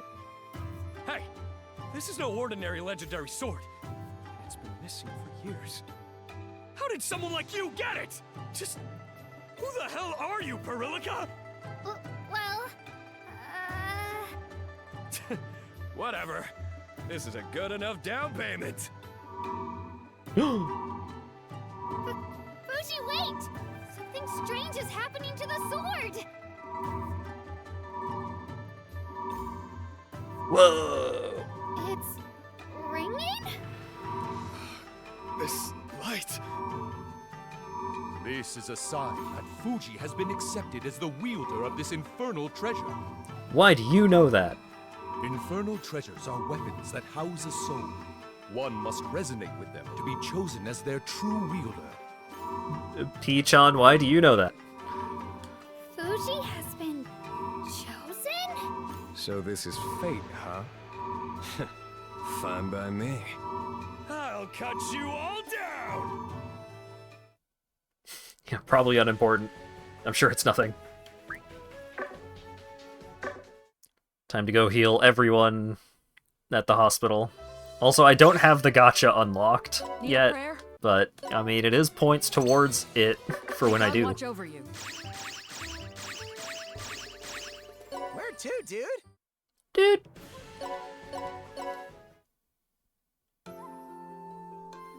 Could that infernal treasure be Kanzan Musashi? The blade that can cut anything in half? Unbelievable! That legendary sword even cut the Fortress Kunofune in two! Thanks for that nice little recap. I don't know. I feel like you're just begging for a demonstration. Ha! A sword that can cut anything? My body's invincible! It's no threat to me! The only one who's ever wounded me is the most infamous sword master in all of Hinamoto, Higanze Shosai. I've trained endlessly for the day I can get revenge against this Shosai. I have no weak points. My armament is invulnerable. It's perfect. It's the best. Kanzan Musashi will bounce right off me. Damn, you're pretty confident, huh? Just looking at your smug face makes me want to cut you down. Hey, Piriko! Piriko? Do you mean me? If I cut down one of the 13 magistrates, the government's really gonna come for you. Are you ready for that? What's the rest of the line that I accidentally skipped? Yes, of course I am! The Shogunate has lost its Bushido! They must be punished! That's what I like to hear. We're wanted criminals.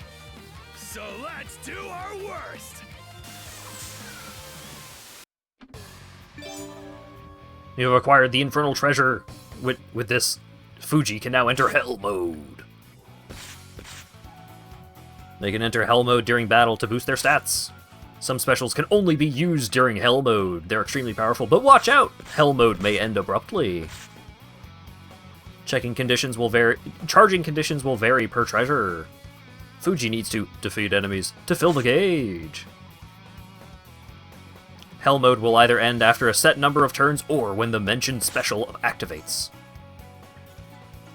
Approach Big Bull and select Hell mode from the unit menu. You sure about this? So for this map, all you have to do is kill Big Bull. Unfortunately, it's kind of tough.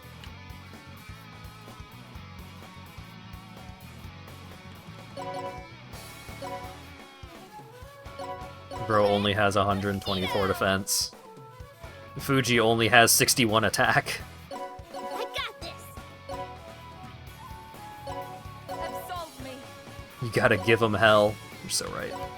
Going, dude. Understood.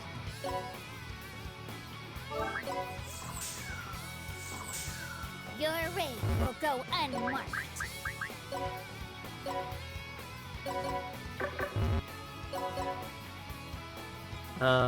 So both of the gunners are on this path.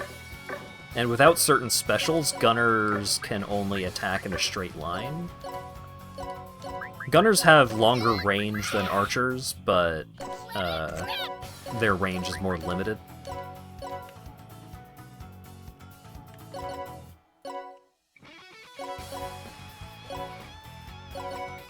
Do-do-do-do.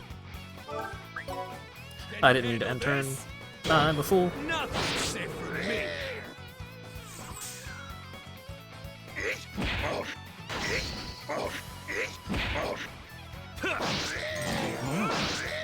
Which just means that Jeff missed a turn, but I don't think Jeff is going to accomplish a whole heck of a lot here anyway. Alright, scoot you over here, so you can heal. Did you do that on purpose? And then scoot you even further over here, so you can heal, get healed again.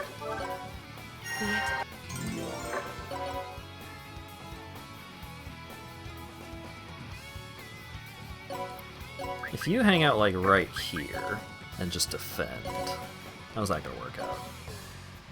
How is the enemy AI going to react to that?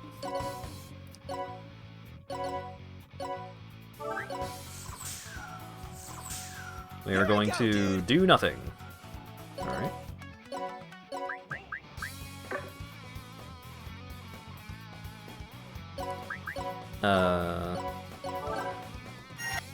Let's do a bit more healing.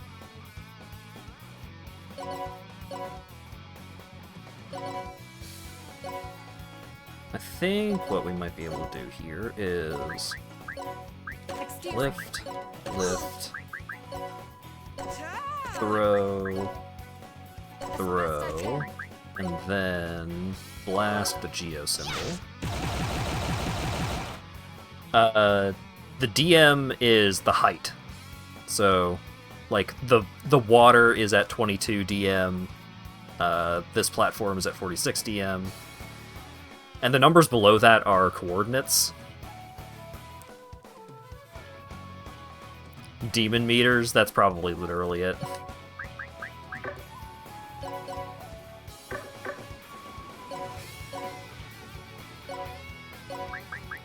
Time to enter Hell mode!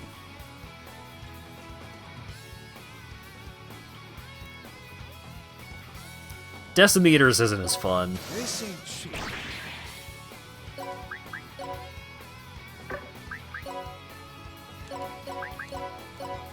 Secret Slash the Big Bull. Can you handle this? Nothing's safe. Decimators.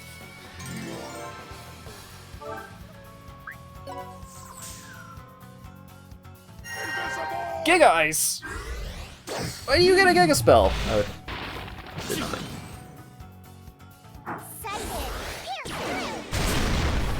Ouch.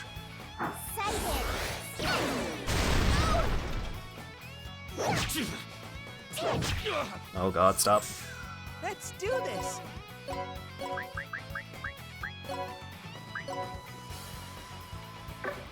Divine Kanzan. Cut the entire dimension. Nullifies defense bonus. So we can improve this attack by... Let's get Professor Judo Chop in on it.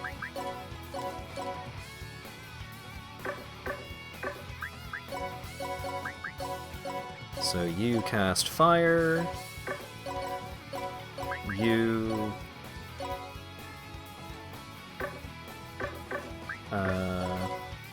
let's move you over here. You can do an attack, and then... Actually, no. Before you do the attack, heal. And then you attack. And then get Perillico over there. Out of range. Alright, never mind. You're not healing. You're gonna toss Perillico over. As best I can. Perillica, rather. Alright. Stack up the attacks, and then...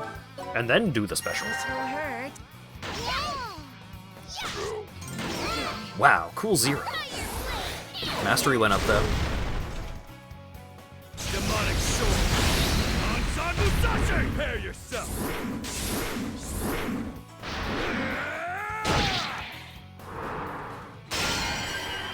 Gig economy.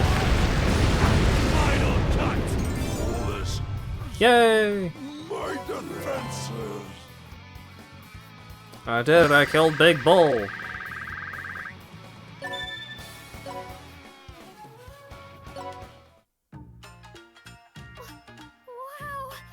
Incredible! You popped Big What's-His-Name's armor open like you were hitting a watermelon! So this is how a legendary sword cuts. Huh. Not too shabby. Well, looks like I saved her bacon. We're not at the castle yet, but how about paying my fee now? Alright, that was impressive. Too bad you ruined it with your money grubbing. Very well, good sir. Would you please sign here so that I may compensate you for your services?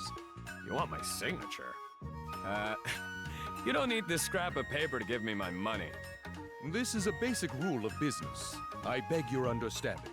Just sign here, and you'll have your 100 million held. Fine, if it shuts you up. There. Happy? Now pay me my fee in full. Of course. Just like it says here, you'll be paid.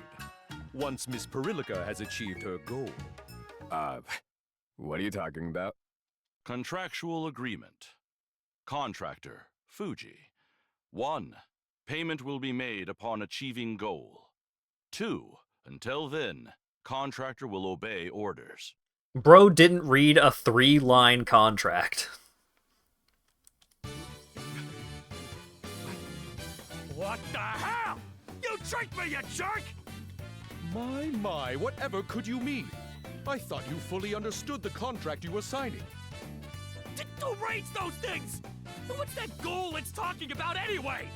Thank you for your inquiry. The fact of the matter is, Miss Perillica is not simply here on holiday. She's here to collect the 7 founding weapons, including this sword her father left her, and punish Demo Door Opener. Wait, what? Collecting the 7 founding weapons? The hell? I'm sorry I tricked you. The only way to get to the Dimmador is to collect all 7 founding weapons. The Demsdale Demodor. Since you've been chosen by the sword, meeting you was fate! No doubt about it. Join me and help restore Bushido. Stop that! Don't give me those big old puppy dog eyes. Worry not, Miss Perillica. Demons have always honored contracts. Fuji must help us, whether he likes it or not. You got some nerve to use that against me. Guess I'll get my 100 million after I help her find them. Damn it! You fool! The 7 founding weapons, huh? It'll be a pain, but for 100 million, I'll do it. Let's start with the Udo Castle. Shogun Ieyasu lives there, and his staff is one of those weapons. Oh, perfect! But do you think You'll give us the staff if we ask for it? I doubt it. We're gonna have to wrench it from his hands. You can't just go around fighting people! I'm sure the Shogun will understand my love for Hinamoto. I'm pretty sure demons following contracts is a thing that, like, a common thing in the Disgaea games. And if it really comes down to it, I can use my piles of money to convince him. This is why I hate rich people. All right then, let's go to the castle. The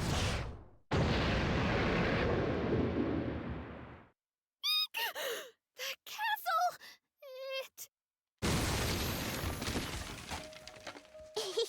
Found you! Even though you traveled through space, I smelled you right away. Ow? What are you doing here? Hmm? I missed you. That's why I came to see you, duh. And now, you're gonna give Al a nice, big hug, right? Al loves you so much, Dad. What? Fuji, you're a father? Oh my god! What a shocking twist! Fuji is a father of a little girl! Dad, aren't you gonna give Al a hug? You've got it all wrong! She's... A shocking past revealed! Fuji is actually 99,999,999 years old! He's been married countless times! He's great at maintaining his youthful looks! Drop the secrets of your skincare routine! Don't start making stuff up! You're gonna confuse people! No one's gonna know what's real and what's a joke! People keep showing up, claiming to be his children! A fierce battle royale for the position of eldest son is heating up! You can't fight to be the oldest son! Fuji makes his decision. Everyone will live together under a single roof as one big happy family! What did I decide? Next time on Collapse, Dad! Final episode, Home Wrecked! Get excited! Stop lying! Al wants to be the reliable eldest daughter. Then I'll play the caring elderly neighbor! Then I'll... Wait. I'm not gonna play along!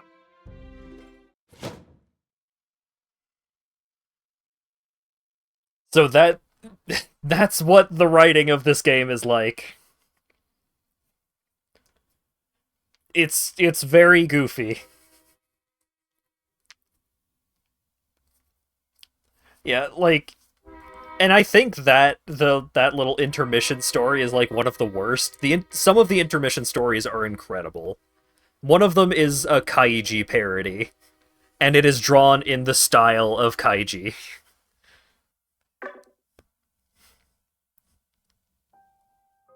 What? You're a father? You seem fairly young, and you give off a real jobless vibe. So who'd marry you? Yeah, can I? Can you shut up? Nope, that just skips through dialogue. Alright, time to restart the game so we can go back to mechanical shenanigans. Gotta give the people just a taste. Unfortunately, I think Disgaea 7 is still, like, full price right now. So, if you don't think you're going to, like, really get in deep on the post-game mechanical shenanigans, and, like, there is still more story in some of the post-game stuff, so it's not like you're just grinding for the sake of grinding. But if you don't think you're going to get into that stuff, then I would say definitely wait until it goes on sale. But also maybe wait until it goes on sale anyways.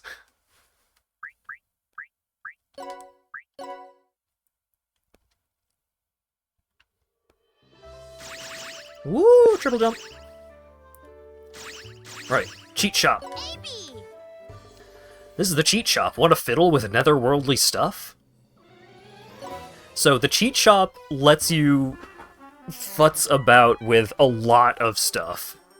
So you start with a baseline cheat points of 0, but you can, like, take out points from, or wait, no, I think, yeah. So if you take out some of the points from one thing, so, like, oh, I only care about grinding for mana right now, so I'm just gonna move all of the points that I would earn, or rather, I'd reduce the amount of everything that I learn to 0 so that I can get 600% more mana. Yeah. But that's only page 1! Page 2 lets you, increase the enemy strength, so you could just scale the enemies to be more challenging if you're, like, over-leveled or something, or you just want... if you want enemies to be more difficult. Back to Square 1, I think, is unlocked, in the post-game, where, it resets all of the story missions to be how they were originally. Because when you complete a story mission and you go back and do that mission again, then it will be slightly different.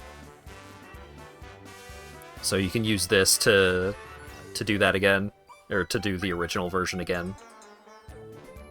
Skip DI preparation, auto-heal at base, skip innocent towns, which is item world stuff.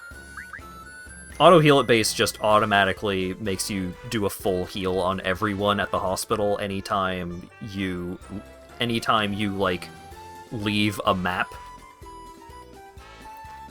Or, like, anytime you leave the item world, anytime you leave a stage, even if you don't actually leave, like, probably easier to...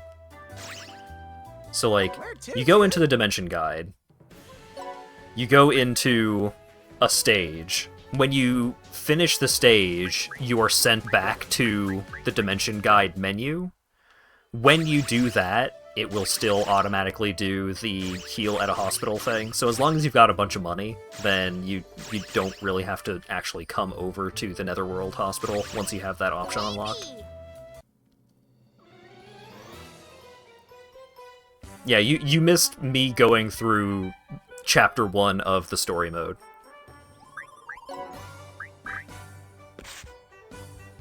Which is pretty good.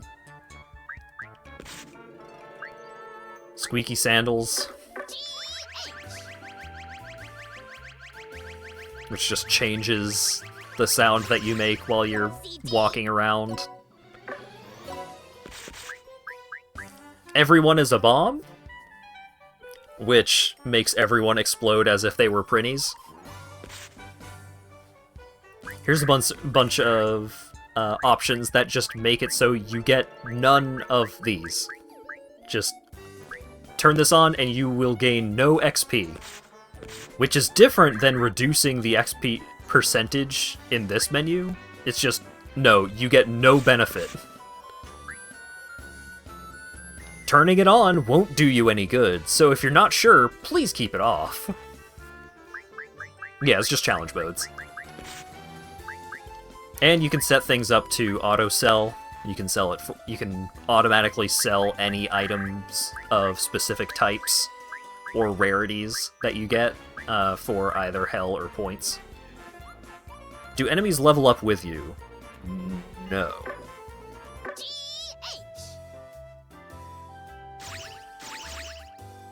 Your character's strength has no effect on the strength of enemies that you come across.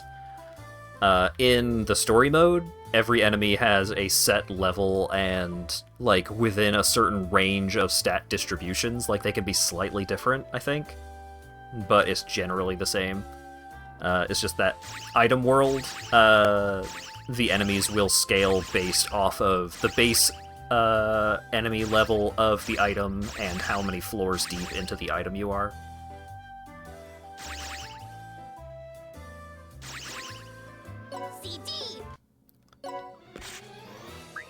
But yeah, the cheat shop, like, it's called the cheat shop, but really it just lets you, like, it gives you a couple of fun little optional settings that you can mess around with. It's not really any more cheating than anything else is. There's a range for each yeah. There's a range of, like, 10-ish levels for every chapter in the story mode. I think it's like approximately 10 levels on average, but some chapters the level range is a bit wider than others, and I think a lot of that is mostly attributed to what new mechanics you unlock going into each chapter. So every time you start a new chapter, you'll unlock, like, some new bills to pass in the Dark Assembly. Like, one of the basic bills that you get after every story chapter is, for 30 mana, you can pass a bill to make the items in the item shop better. So, like, if you don't pass any of those bills, then I don't think the items that are in the item shop get any better at all for the entire game. And stuff in the shop can be super helpful to have. Like, what I did for most of the game, and the game was harder because I did it this way, was instead of giving my units, like, a variety of different pieces of equipment depending on what class they are, what their role is, just like, oh, giving the attack increasing items to my units that, like, do melee attacks. Instead of doing any of that, as soon as I could buy slippers, I just put 3 slippers on every character instead of having any other mechanical benefits. I just put a bunch of slippers on every character so that every character had 3 more movement spaces. And, like, all of their stats came from their weapon. The shopkeep is cute. There's a lot of really nice character designs in this game. Like, a bunch of them are pretty horny, just very much teenager bait kind of nonsense. I watch from the shadows. Just the cleavage on some of these characters, the gonhonkaloos are just some nonsense, but let's get this recorded. If you're not bothered by that, there's a lot of good character designs. Yeah, this series is definitely immature. It's very goofy. It doesn't take itself too seriously, but some of the more serious story stuff, like, does have some weight to it. I genuinely enjoyed the story of this game.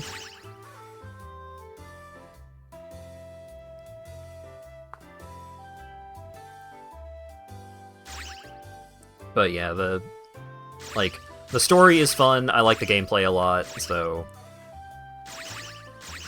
I wouldn't recommend it at, what, $50, $60, whatever it is, full price. I don't know if I would recommend that to everyone. Like, if you know you already like Disgaea, and you got a hankering for a Disgaea game, I think this is probably... I think Disgaea 7 is overall the best, based off of what I have played of it.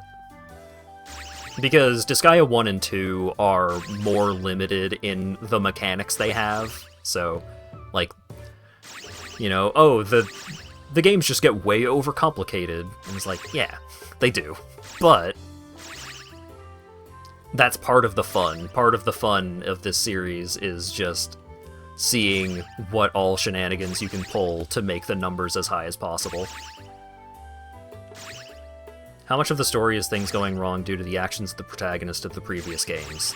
None. There is basically no influence from the previous games on the main story. Some characters may end up showing up in the post-game stuff, but yeah. I think that is one of the biggest downsides of this game is there's a lot of extra characters that are locked behind DLC, and the DLC is not cheap. And I think that stuff is pretty rough. Like, if you are really bothered by that kind of thing, you could wait for there to be, like, a special edition or something that comes with all the DLC. There usually is. But yeah, usually, like, that's very common with the main story of each game, is that the main story is self-contained, and then in the post-game you might get some cameos from characters in the previous games. And, like, the most explicit of the cameos are usually saved for DLC. But yeah, the main story is good. I think the mechanics are generally, like, pretty well expressed because you only unlock 1 or 2 mechanics at a time, so you can really focus in on them.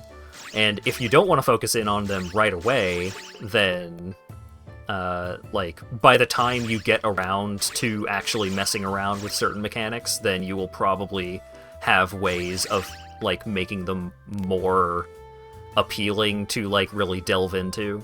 So it's like, if you don't immediately start doing all of the squad shenanigans, then by the time you feel up to messing around with squads, you will probably have enough juice bar XP to start, like, pumping up the levels of the squads and make them really strong right away.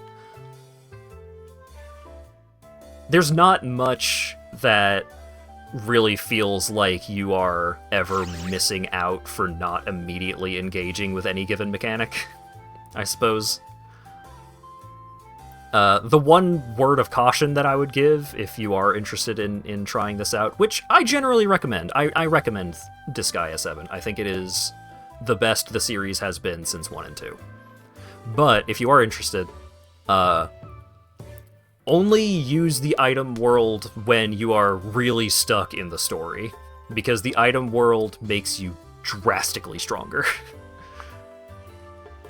Going into the item world, you're not going to gain a couple of levels. You're going to gain a lot of levels, and then the item, if you use a, like, currently relevant item, then once you, like, go through a chunk of the item world, then the item's probably going to be twice as strong or better.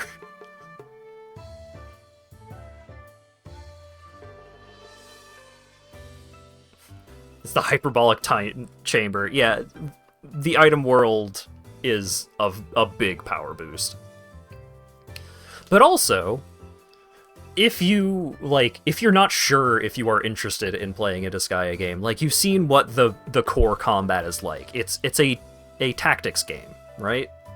And it's a tactics game that has a lot of quality of life stuff that makes it feel generally less stilted than some of the older, like, classic tactics titles can feel.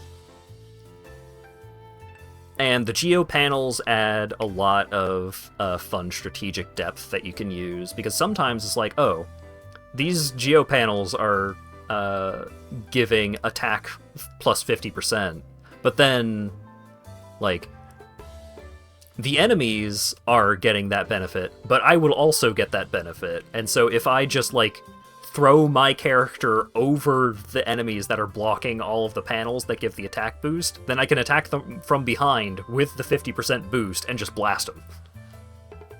Like, there's a lot of really fun strategy stuff that you can do, and, you know, if you really feel like limiting yourself in any way, like trying to do challenge runs in this game can be really fun, just limiting yourself on, like, oh, I'm only ever going to use one character, or I'm only going to use generics or something. I generally wouldn't recommend that, because the main characters usually have some cool mechanics that are worth messing around with, but there's a lot of game in these games, and yeah, I mean, if you've never seen any of these games before and you're interested in trying, I would generally recommend just trying out Disgaea 1, because that goes on sale for super cheap on PC, and then, you know, going just through the main story is not going to take you that long. So it's like, oh, I really like that one, so now I'll play more of them, or I'll just jump straight to 7, because that's the one that has the most stuff. People say Warframe is complex. Yeah, I mean... this game revels in its complexity. And also, a lot of the complexity is not really relevant until you finish the story. Like, so many mechanics you just don't need to do until you get into the end game. And, yeah, all of the systems feed into each other really nicely. It feels like you're not playing several different games. Like, it feels like you are playing the one game. You're just interacting with different facets of it to make your character stronger. It's not like, oh, if you do enough squad shop stuff, then you unlock this other thing, and that other thing leads to this other thing. It's like, no, the squad shop just makes your characters better. Doing quests will give you resources to make your characters better. It's like, if you just want to do the item world, then your characters will get much stronger just by doing the item world. You kind of interact with each of the things as you desire, as you feel like approaching them.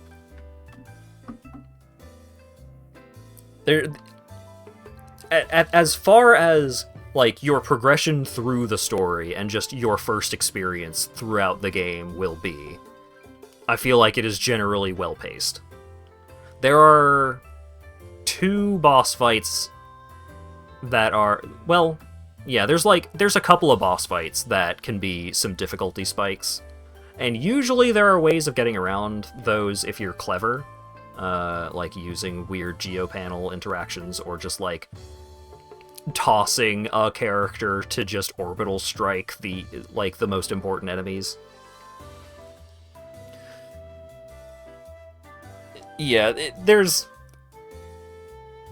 I really enjoy this series for, like, scratching the number must go up kind of itch, because it's, like,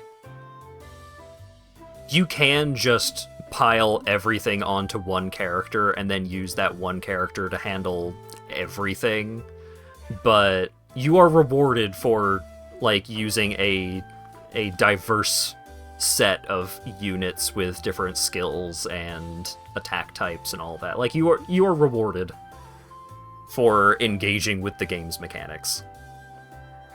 And also there's a lot of cat characters, yeah. It's great. I mean, the Nekomata, that's a pretty good design. Because it's kind of just Felicia. I'm a big Felicia fan.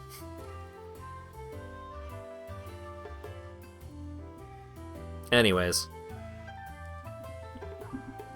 Yeah, thanks for hanging out, Ash. And I think we're gonna wrap up here. Both because my jaw is starting to get a bit sore, and because I think I'm starting to talk in circles a little bit. Disgaea 7. I recommend it. It's fun. Maybe I'll show off a little more of, like, the super endgame stuff, with my characters getting to level 9,999 in a single fight, and all that nonsense. But for now, we'll wrap things up. Upcoming streams. Monday, I'm going to be checking out Prodigal, or Prodigal. It's probably Prodigal. Which is a Game Boy-esque top-down Zelda game kind of thing. Which came very highly recommended by a friend. Tuesday is going to be more Like a Dragon Infinite Wealth, which is very exciting. Left off on a bombshell of a plot revelation last Tuesday, and I'm looking forward to more. And then next Thursday will probably be the Devil May Cry 5 finale, depending on if I want to do some bonus content after I finish the game. So yeah, thanks again to Anomail and Dura for the resubs, and Scarlet Fame for the follow. Who's up? Who's still streaming here at 1 a.m.? Looks like Zeldrick is playing Final Fantasy VII Rebirth. Hydroxy and Chaos is doing art.